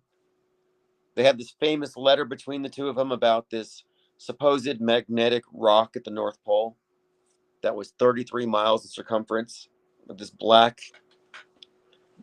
magnetic island. But anyway, so on the one hand, John Dee would seem to be someone who accepted the results of the Copernican revolution. He's working with the cartographer on creating this globe. And yet, at the same time, in his private work and his magical practices, his Enochian magical system, which is named for Enoch, the patriarch who talked with angels, uh, in that whole system of magic, the universe is conceptualized as a square, a flat plane with multiple layers to it, which they described as ethers, like levels. Very interesting concept here. But this idea also contains the notion that you could divide the universe into four basic elements, which they symbolize fire, water, earth, air, with the fifth element being the experiencer, the quintessence, the soul incarnated into that world. And this is the basis for magic ritual, which all really borrows from John Dee. Like all the modern occultists, the Wiccans, the various schools of thought on magic, they all work with this idea of a magical circle and the invocation of the four directions and spirit. That's where the pentagram comes from. So his concept of the world seemed to include man as a part of it, and that's experienced as a plane. It doesn't even get into shape. That's not even a consideration. What's more of a consideration in this school of thought is how we are a multidimensional being, and how do you access these higher dimensions of yourself and of the universe, and how this, and the idea here, which is intriguing to me, is that if you can elevate to one of these higher planes, you're getting into the causal realms. Before anything is manifested, it exists in these ethers where your ideas, your actions there have a greater impact in the material, kind of like the source code. And so the idea was like increasing the idea of magic. This sort of magic was the idea that you could increase your power over the material universe, sort of like if you were to throw a rock at a mob chasing you. You know, at best you're going to take down one person because you're on a level plane. But if you were to ascend up onto a mountain and throw the rock and trigger an avalanche, you could wipe them all out. So the idea was leveraging these subtle planes to increase the power you have in the material plane. John Dee was the original 007, and he famously conversed with angels and demons through his iPhone. Well, it was a black mirror, a black scrying mirror. But supposedly, all you need is a black mirror, some incense, some candles, some chalk, some invocations, and that little iPhone could be a portal to some, I guess, the upside down. But anyway, his system of magic is largely what got popularized as ritual magic through Golden Dawn, Aleister Crowley, the satanic stuff, the Wiccan stuff. It all comes from him. Very interesting character overall. I brought it up because on the one hand, he's a globe earther. On the other hand, he has this metaphysical model in which shape is not even a relevant component. So what is it? Do we live on a flat plane and we're somehow co-creators existing at a very low level, but with the potentials of elevation and ascension? Or are we egotistical apes on a rock that's orbiting around a sun, which will at some point burn out, ending our entire story? Charming Anarchist says, as long as the sheeple believe there's a limited amount of resources, all's good in the empire. Let them argue amongst themselves over the shape. Well, look at this from this perspective. We know for a fact that history is real, but that they augment it with a bunch of fake stuff. So there's the objective reality, and then this narrow interpretation and augmentations that are added onto it. So we get this embellished version, a distorted version, but it mostly adheres to the real thing. It's just it adds some stuff. It's a distortion. It could very well be that the earth is as described, but they misrepresent it in order to artificially create scarcity. Because that's the idea here. You know, they lie about history. Why wouldn't they lie about the maps when there's such an incentive? The incentive being resources.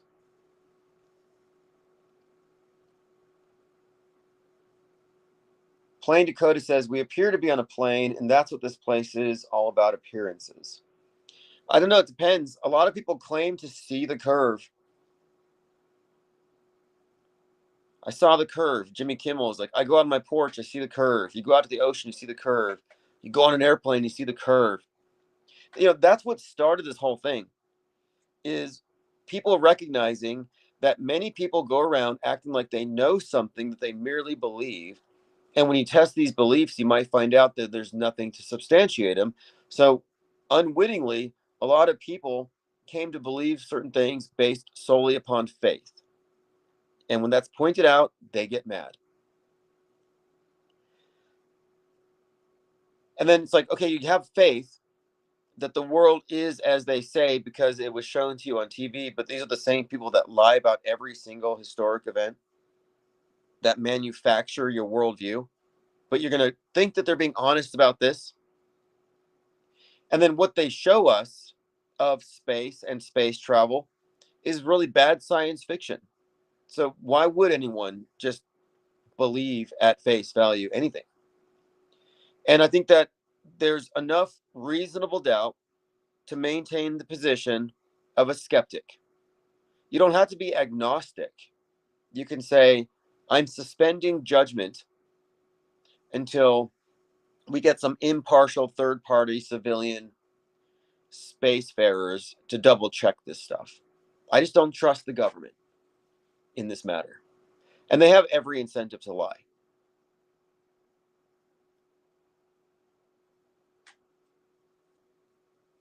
But you might experience it as a plane, but you're certainly not going to find anybody that agrees with this. And largely it's a matter of conditioning, because every movie, every cartoon, you're constantly being hit with the globe, the curve, the solar system as presented. But one of the things that we also noticed during the evolution of that conversation is the recognition that most people who believe stuff believe so on sparse evidence, and those who don't believe tend to know a bunch more about the thing they don't believe in, which is why they don't believe in it. For example, liars tell lies, and the people who believe those lies believe the lies unless they have more information that contradicts it.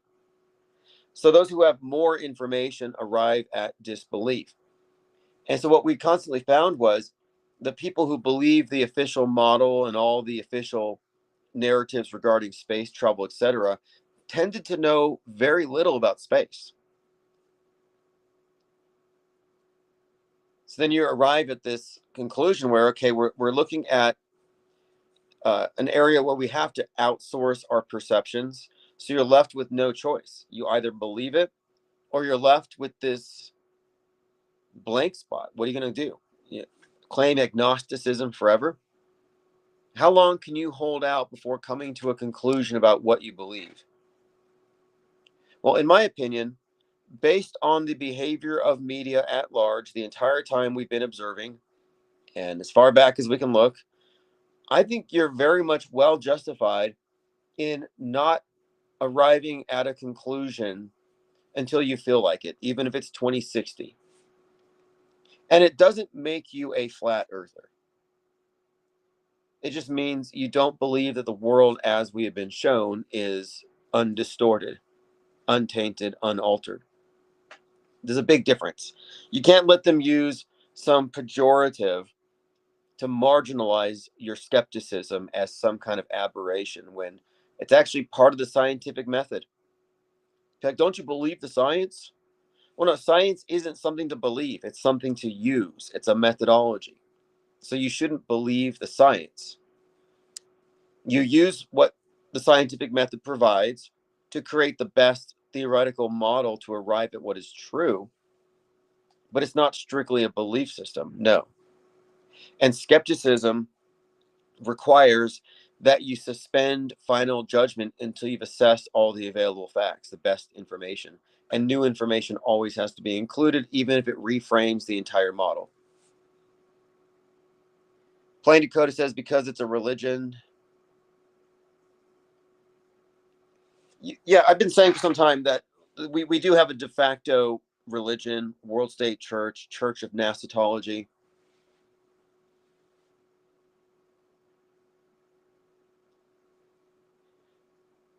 But I'm not highly critical of mythology. I actually enjoy mythology. I don't know why some myths get special treatment. Like, this is my theology, and that guy's got mythology. Like, I don't think so. But as long as we're being tolerant of these things, we can discuss them endlessly. My interest in the topic of religion is also in how many of the traditional religious motifs, archetypes, myths, and characters have been brought back to us through modern entertainment, but surreptitiously, not overtly. It's not like they're we're out of ideas in Hollywood. Let's read the Old Testament and make a movie about Noah's Ark. They don't state it overtly. They take the entire myth, repackage it as science fiction, but then add into it some uh, communist, revolutionary, agrarian revolution, green revolution code into it. But they just basically have been repurposing old myths.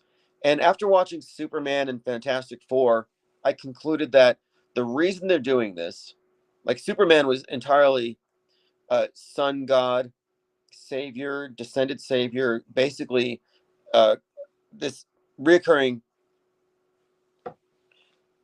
set of symbols is consistently reintroducing Jesus, Christ, into movies, but not because they want to make you Christian. No, it's because they're amalgamating all these different stories into one. That's the point of it. It's like appropriation. This is syncretism. It's appropriation. And it's appropriation for the purposes of consolidation. I was talking about Serapis recently, who is this Frankenstein monster of a god. And this to me is the explanation for the world stage merging of all these myths. So you have this god construct. So it's not like this is a real creature, a real being, but it was a deity that was created in order to unify disparate groups. And so it's like he was merging Egyptian and Greek deities. So he's like Zeus, Hades, Osiris, and I think he had some wine god stuff like Dionysus, but they merged them into this one big god. And this, to me, perfectly exemplifies what we're always looking at with all these mergers of science fiction, traditional beliefs. But it's all about this one world religion that we all inhabit. This worldview is an amalgamation of everything for the purposes of unity. What's more unifying than space? It's the heaven that everybody believes in, even if they have different traditional religious concepts. It's been superseded by space. What's happened is says, this is the best podcast there is. If you're not listening to IPS, you're probably a chump. Thank you. I appreciate that. I've started doing the archives again. I'm getting back into routines here. Made possible by all of you. So thanks again for being members, subscribers, commenters, researchers. We're going to begin 2026 by embarking upon a very important mission, the Great Deconstruction. And the Great Deconstruction is going to create this permanent fixture, as you will see, as we unveil this thing. But generally, we're talking about a timeline from 2026 back to we'll just say 26. So we want to have like 100 years on a timeline. And we're going to have all of the major historic events that we would contend are likely fake or staged. But we're going to have the mainstream version, the conspiracy versions, and then the third column will be the metascript perspective. And this is where we get into the breakdown of the characters, the directors, the predictive and concurrent programming. And we begin to identify this other element. How far in advance was this event planned? When was this on the program? And then as we get into the details and the connections between the movies and the directors, I expect a lot will be unveiled. But one of the things that will be for sure is we are going to reveal that there is, in fact, something you could call systemic fakery. That entertainment has always been co opted by government for propaganda purposes, that it has always been entrained, and that entertainment has been used to reinforce the manufactured fake history that is performed in front of us as we internalize these fake stories that are then reinforced in these echo chambers ad nauseum until they become permanent fixtures in our collective Truman Show. Plain Dakota says 3 Mile Island didn't it have a big concurrent movie? We'll have to look. And we're going to go into directors, actors, and all of their associated movies with a fine-tooth comb. It's going to be revealing. My point of it being a permanent fixture is this. As this gains traction and as it starts to fill out, it's permanent. It's irrevocable. You can't just say, oh, this is fake, dismiss it. The crowd that's always like, oh, these are just conspiracies, or this is the simulation. No, they lost their arguments in 2025. 2025 was the year that the coincidence theorists and the gematria calculator people had to basically step down. I mean, I'm sure they're still doing their thing, but they're no longer authorities on this matter whatsoever. The people who say, oh, the stuff between entertainment and fake events is merely a coincidence. Yeah, you don't know what's going on if that's your perspective. And we do.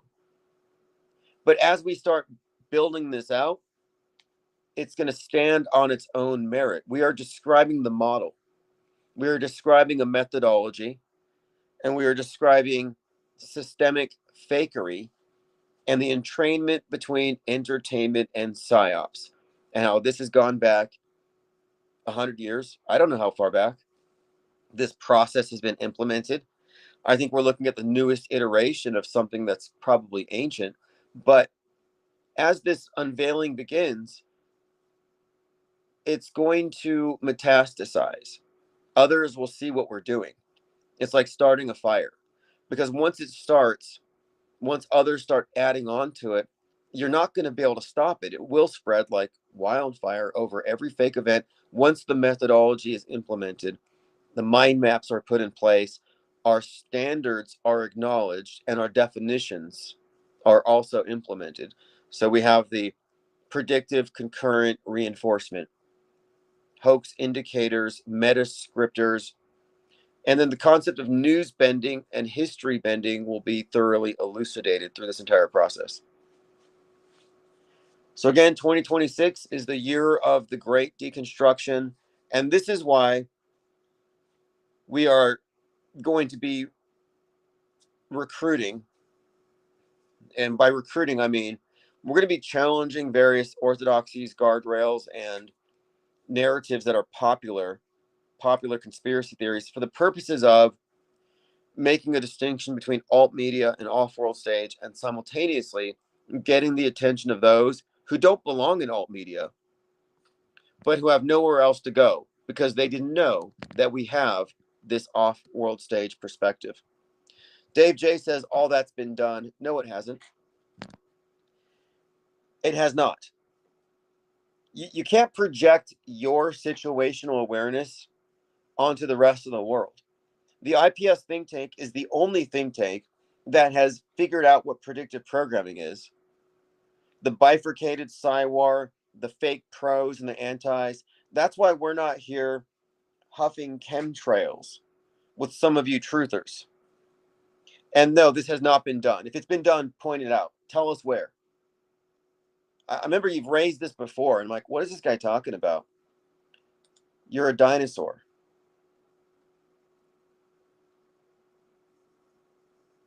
That's why he lost his wrench. If somebody wanted to smack Dave J and temporarily remove him from the arena, I'm not going to complain.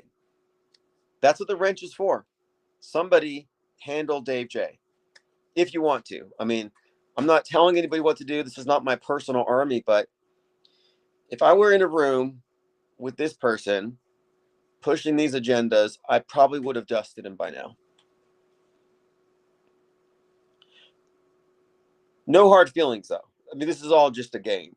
This is the arena of ideas, and we are trying to have honest conversation, but we get some people who push some very dishonest claims and hold them up as equally valid to our refutations without ever acknowledging our refutations.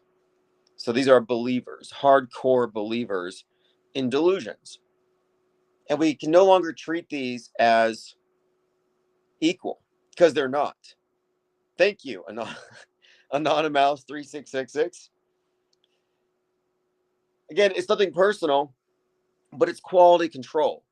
We're quarantining this platform against any hangovers, any holdovers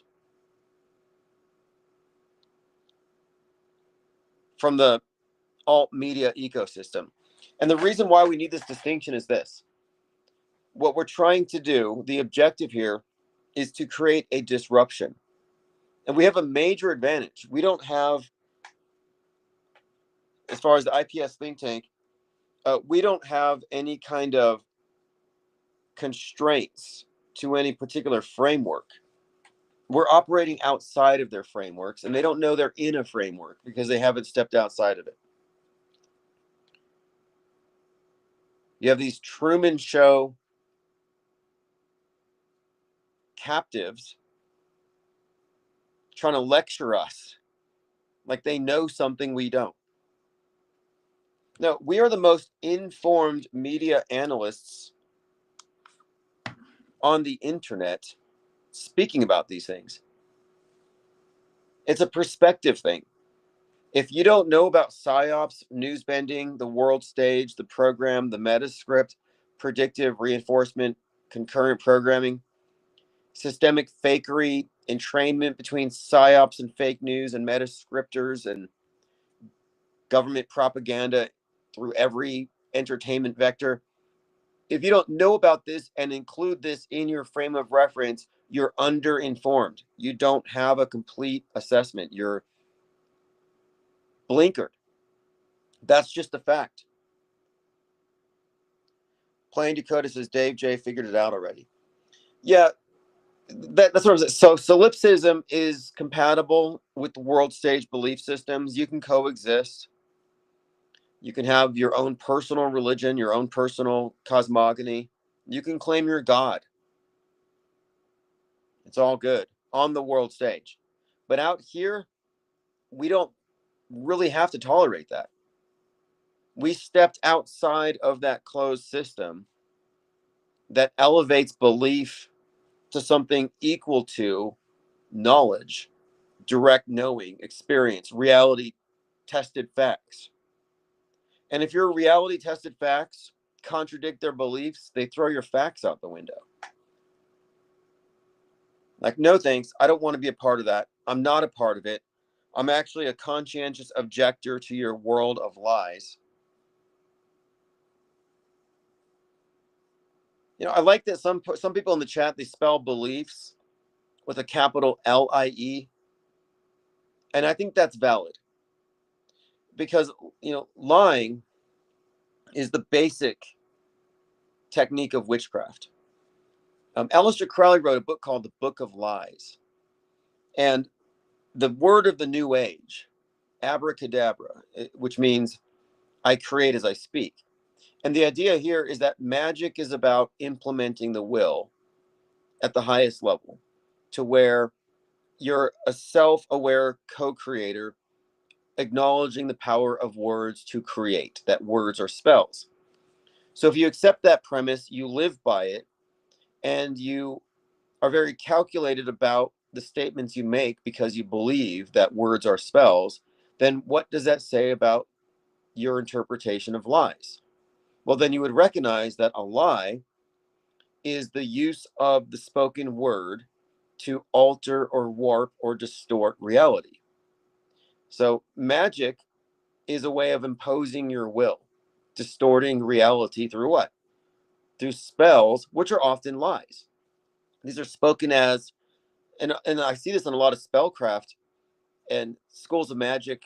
There's different theories on it, but a lot of them do contain ideas of statements of intent, where you're not wishing for something, emphasizing that you're lacking it, but you're speaking as though you've already obtained it. Fake it till you make it, lying.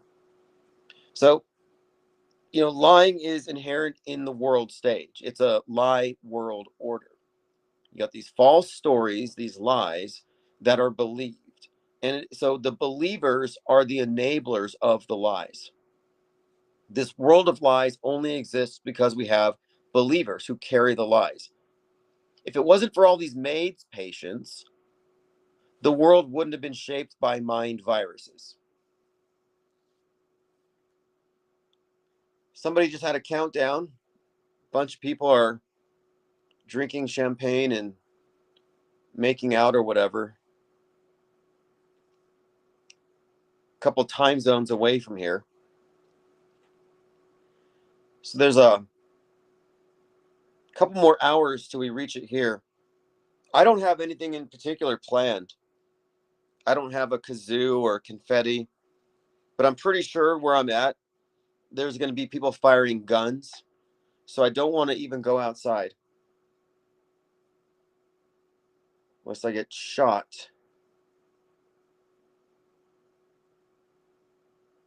Happy fake New Year, says Anonymous 3666. Yeah, how do we even know it's 2026? It could be 3026, but we're in some small region compared to the rest of the world, and we've been quarantined. Like we're in the village. That was the story in The Village.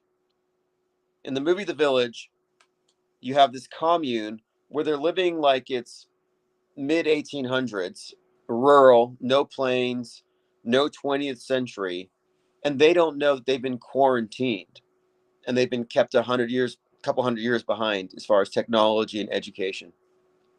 Imprisoned by ignorance. And this ignorance is maintained by the elders, that they're called. They're elite, the elders. And a lot of Saturnian symbolism built into that.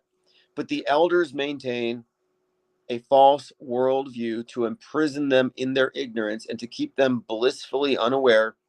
So a lot of them are very happy, but they're also ignorant and terrified and totally mind controlled.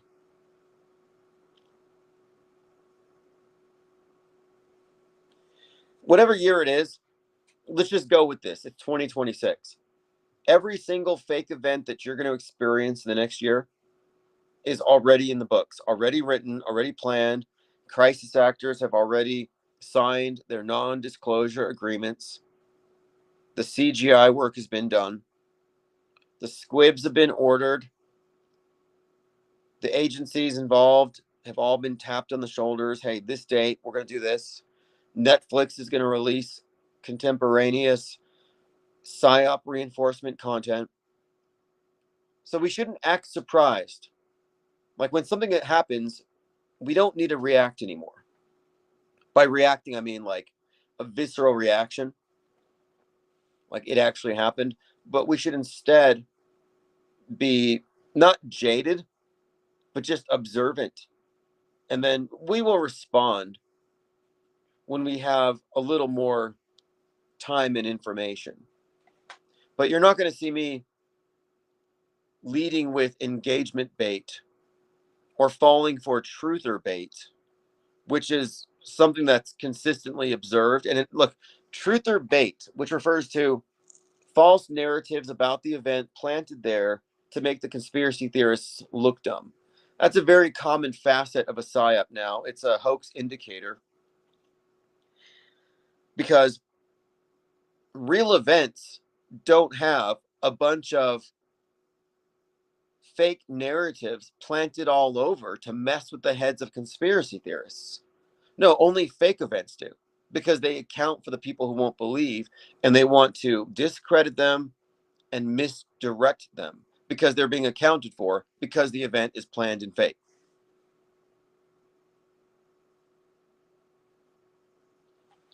Okay, so we talked about overall the various psyops of the year, the racial stuff, the first half of the year, Charlie Kirk. Erica Kirk is a full-blown mind virus at this point. We had a couple shootings, a lot of stabby stuff. September was a big one. No, November was a big one. Just if you don't remember this, Dick Cheney, architect of 9/11, dies on the day the One World Trade Tower opened 13 years after 9/11 on November the 3rd. On November the 4th, UPS plane 2976 crashes in Kentucky into a building, massive fireball, kills 9, injures 11. It flew 175 feet up before it crashed. So Flight 175 is a 9/11 reference. 2976, the number of dead on 9/11. Muhammad Ali Airport, which it was designated on 116. So you have this 9/11 coded plane crash the day after Cheney dies, which had us talking about it. So I was like, wait, was that some kind of Viking funeral 9/11 style for the architect of 9/11? Was Cheney's corpse on that plane? Was it a dummy? Remote controlled? So we were talking about the 9/11 ishness of that entire crash. And the very next day, New York gets a Muslim mayor, and Rudy Giuliani and many others come out and they're like, oh, apparently New York didn't forget about Osama. We have a Muslim terrorist as a mayor. So now 9/11 imagery floods the internet. So now we're 2 days after Cheney dies, a day after this plane crash, and the Muslim mayor gets into office, and everybody's blowing up after over 9/11 like stuff. And then a car explodes in the Bronx, injures 5 firemen. White powder is found at the Joint Andrews Air Force Base, very 9/11-y. And the FAA grounds thousands of flights. So we were like living in post 9/11 America for a few days. It was like this bizarre collective hallucination. Then you have the Muslim terrorist named Muhammad Ali in Michigan. This guy was a ISIS terrorist. Then you have these towers burning, these hotels burning in China look just like 9/11, the towers burning. But overall, 9/11 was brought back in all sorts of ways. You had a UFC fight in Madison Square Garden with a fighter who won's name was Islam. It's like Islam wins in Madison Square Gardens. So if you look at the big picture of November, all kinds of 9/11 foreshadowing. So then in December, halfway through, you have Bondi Beach. You have this Hanukkah event being attacked. And then you had 5 terrorists in a car that were run off the road nearby. And then you had planned terror attacks in Los Angeles foiled. And then in a few places, they canceled their events because of the threat of terrorism. So all this just kind of came back into focus with the death of Dick Cheney. And I don't believe he died that day. I think it's too perfect. Like either he was already dead, he was on ice, and they gave him the Viking funeral, or he's still alive somewhere. But the story was written so that he would be unalived, deaded, killed. What's with these euphemisms? Unalived. I keep hearing that one. People are so afraid of the Elgo. The Elgo is watching. Mind your language. So I think they likely scripted him to die on 11/3 because it fits in with the whole 9/11 story. You know, Donald Trump was part of this discussion, this planning, this group that was planning to rebuild the Twin Towers. And his idea was to create the one world Phoenix Tower.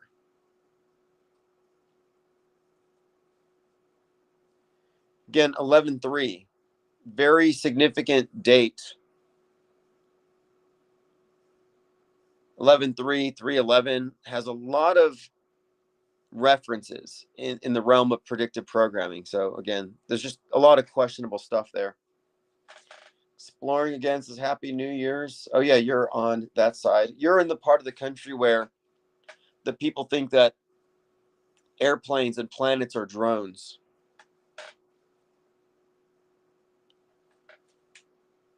Let me get back to my list.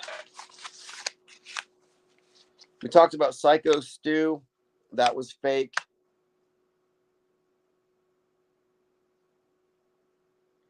31 3-eye atlas. Did anything ever come out of that? I kind of don't think so. But look, overall, 2025 was very good for what we do.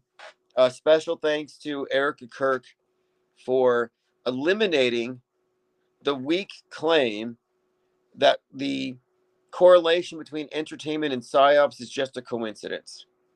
You can no longer claim that because of Erica Kirk so closely matching the scripted characters in all of the various movies that represent her.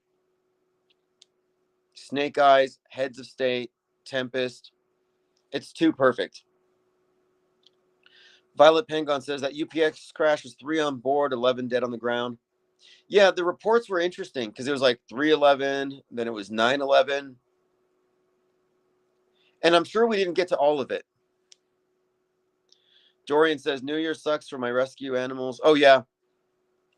Yeah, I was living with the dog. I had a dog that was terrified of thunder and fireworks.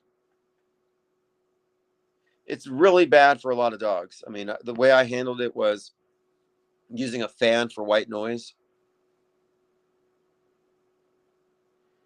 I didn't understand it. I guess it's evolution or something. I mean, there's like instinctual fear, but I hear like thunder, and the dog would just run behind the couch and just hide. And maybe it's a herding animal, and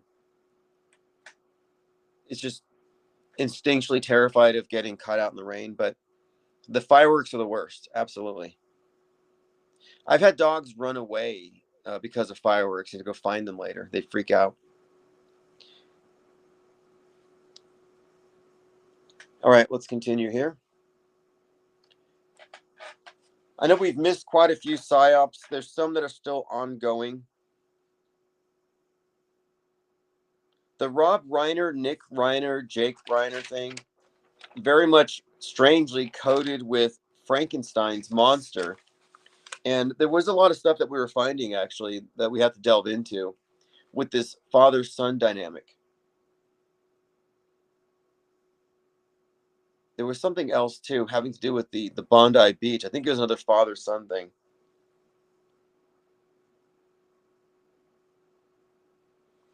All right, what was the last one? Oh yeah, Brown University,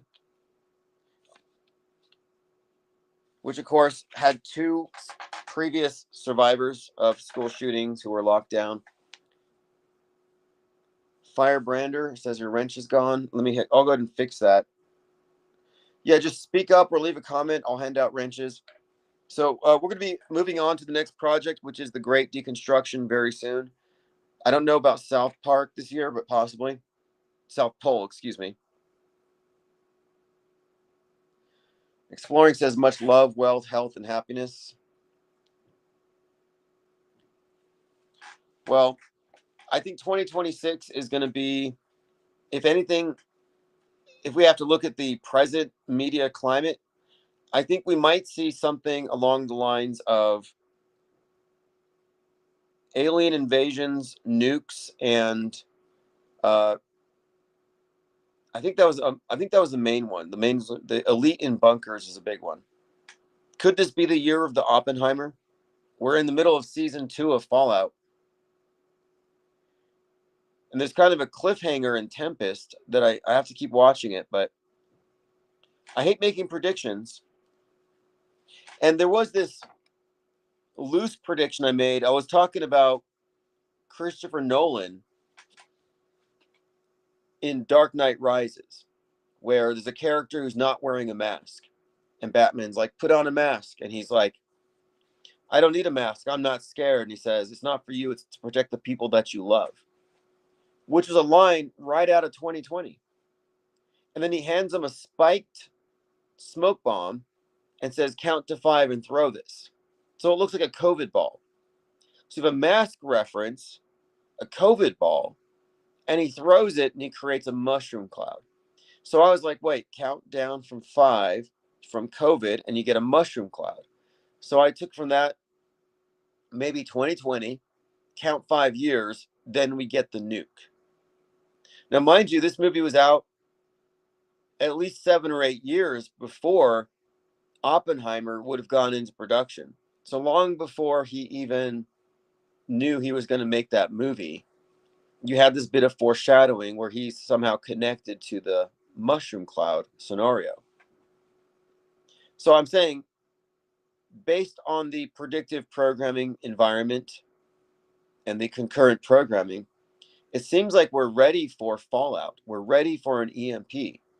We just had a blackout, a substantial blackout a week ago in San Francisco and a few days ago in Moscow.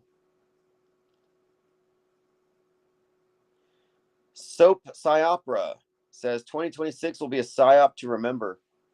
Yeah, we could also point out that 2025 was the year that we really got to see how some psyops really do take the form of soap operas.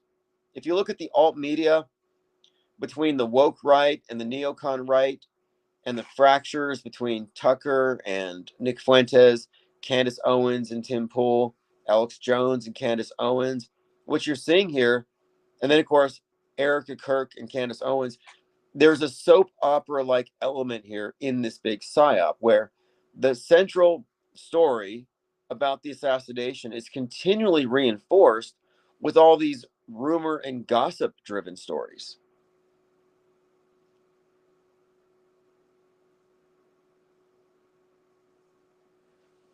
Plain Dakota says, I can't stand Benjamin anymore. Haven't listened to him in over 2 years. Well, Owen Benjamin is not an off-world stager, so I don't judge him by our standards. He's a typical alternative media type, woke right. That's his place. MAGA ban, woke right, getting his intel, his propaganda talking points likely from the same sources. After the Charlie Kirk shooting, his response was that we shouldn't have free speech, that we need digital IDs. And this is because online content caused the Antifa shooter to do it. So that's not very deep assessment. That's very reactive. And it's reactive from within his compartment. So it's very lockstep, groupthink, predictable, not exactly critical. I don't have any use for it. And besides, LARPsteading is fake anyway. I'm sorry, homesteading. Homesteading's real. But the idea of going off the grid while making a internet show about it is kind of a contradiction. But you're not off the grid if you haven't figured out the world stage. If you haven't figured out how much of the stuff is fake, if you're still contained within the political horseshoe, if you fall in the category of woke right or woke left or red pill woke, if you fall in these categories, you're not off the grid. So, milking goats doesn't take you out of the Truman Show. It's all just performative. So you did all that work for nothing. You're still in your Truman Show. Howard Boyd, thanks for joining. Charming Anarchy says UK rain turns off the lights while wearing Russian costumes. Violet Penguin says largest one in LA. Well, okay, so the blackout scenario is built into the nuke, the EMPs, and the fallout, and then the subsequent internet censorship as the result of disease X. The memes that caused the war, the memes that caused the civil war, or that caused the terrorists to do the bad thing. But I can say with confidence that no matter how big the psyop gets, it's not going to change my state of mind. I'm not going to freak out. I'm not going to panic. I'm not going to suddenly fall into some kind of a spell and get emotionally engaged and treat it as anything other than performance art. They're performing history for us. They have total control over time. We live in a soft totalitarianism, absolute mind control, and it's done by getting people to respond emotionally like a bunch of triggered MK Ultra mind control patients. But yeah, I can't think of the last time I was triggered by a psyop. At best, they entertain me. At worst, they bore me with their predictability, but they do not get responses out of me. No louche. My soul is not being harvested by the design authority, by the strangers. The meta scripters and all of these Cywar events just aren't really hitting like they used to. And there's no loss because all of that extra energy, time, and attention that you would have diverted to reacting more intensely just gets repurposed. I have other things that I can invest that into now, like PSYOP trading cards, art. I mean, what a waste of our cognitive resources to overreact to a bunch of stuff that's fake. And I think a lot of people are in the state of fight or flight where they can't relax about the news. They got to stay up to speed. They got to be plugged in because it's like they have the sense that if they're not plugged in, they're losing control. Like when you're in fight or flight, to relax is to relinquish control, and it's terrifying. And so a lot of the people who are heavily immersed in like anti-vax or they're Mandela affected, they see us as apathetic, non-engaged, and therefore threatening to herd survival. And I'm saying at our level of situational awareness, we recognize that you're the one overreacting. We're not underreacting. We're responding appropriately, but we're not reacting. It's not compulsive. It's not coerced. No, we respond when we feel like it. They don't tell me when to believe. They don't put a headline in my face and say, "Thou shalt believe this and repeat this and spread this." I'm like, no, sorry. I'll believe it when I see the facts to support it, but I'm also just as likely to say I don't believe it, and I'll provide you reasons why. We are fomenting a culture of disbelief on purpose. And believers, it's not that they're not welcome here, but they don't have a place here. And they won't have a place here. As in, if you're a believer with some agenda, good luck trying to push it on us. Our Discord server is very resistant, very much narrative resistant. We've seen people go in not knowing what the server is, and they're trying to tell us about these various things. And I'm like, that's not even real, right?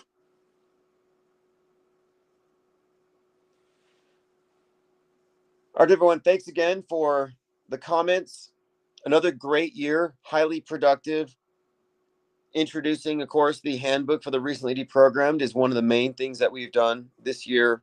And all of this has been enabled by all of you. This is not a one-person operation. This is a multi-million piece puzzle. One person could not do the whole thing. And this think tank is starting off 2026 exactly where it should be. And I'll do my part to get the machine put back together, get stabilized in an office space as this year rolls forward. But we're in a very good position because the important thing is we've consolidated the ideas. We've introduced the terminology, the lexicon, the ideas, even the infographics. We have the ammunition we need to do what needs to be done. This is an intellectual revolt. It's not a political movement. You could consider it maybe psychoepistemology, philosophy, but it's definitely an intellectual revolt against this encroaching dark age where this visual illiteracy pretty much is fait accompli. Like, this is a new dark age. And if you haven't figured out the off world stage, you're probably not going to get there. Not without our help. And we're not in the business of helping anybody right now. In fact, we're burning bridges, highlighting the chasm between the duopoly and the off world stage. This is a very important stage here. The separation, the quarantining, and then the raft as one will collide with that side of the world stage, and we will see what happens. Soap Psyopera says, I wish you all a great year no matter what comes our way. Well, we know that 2026 is going to be fake as F. That's one thing we can say for sure. None of the incoming psyops are real. Nobody's going to die. Nobody's going to cry. That's a prediction. And the next major fake event will have entertainment counterparts on all of the streaming services, and it will exist through every vector, creating some kind of an uncanny echo chamber-like effect. We can predict that. Lasers Go Pew says, can't help those who refuse. No, we don't want to help them. We want to debate them because the friction is what will help create this distinction. And we need the distinction to create the disruption. If we blend in, we play nice, there's not going to be a disruption. There has to be friction. And what we're doing is not held in the same framework, as in we have framework independence.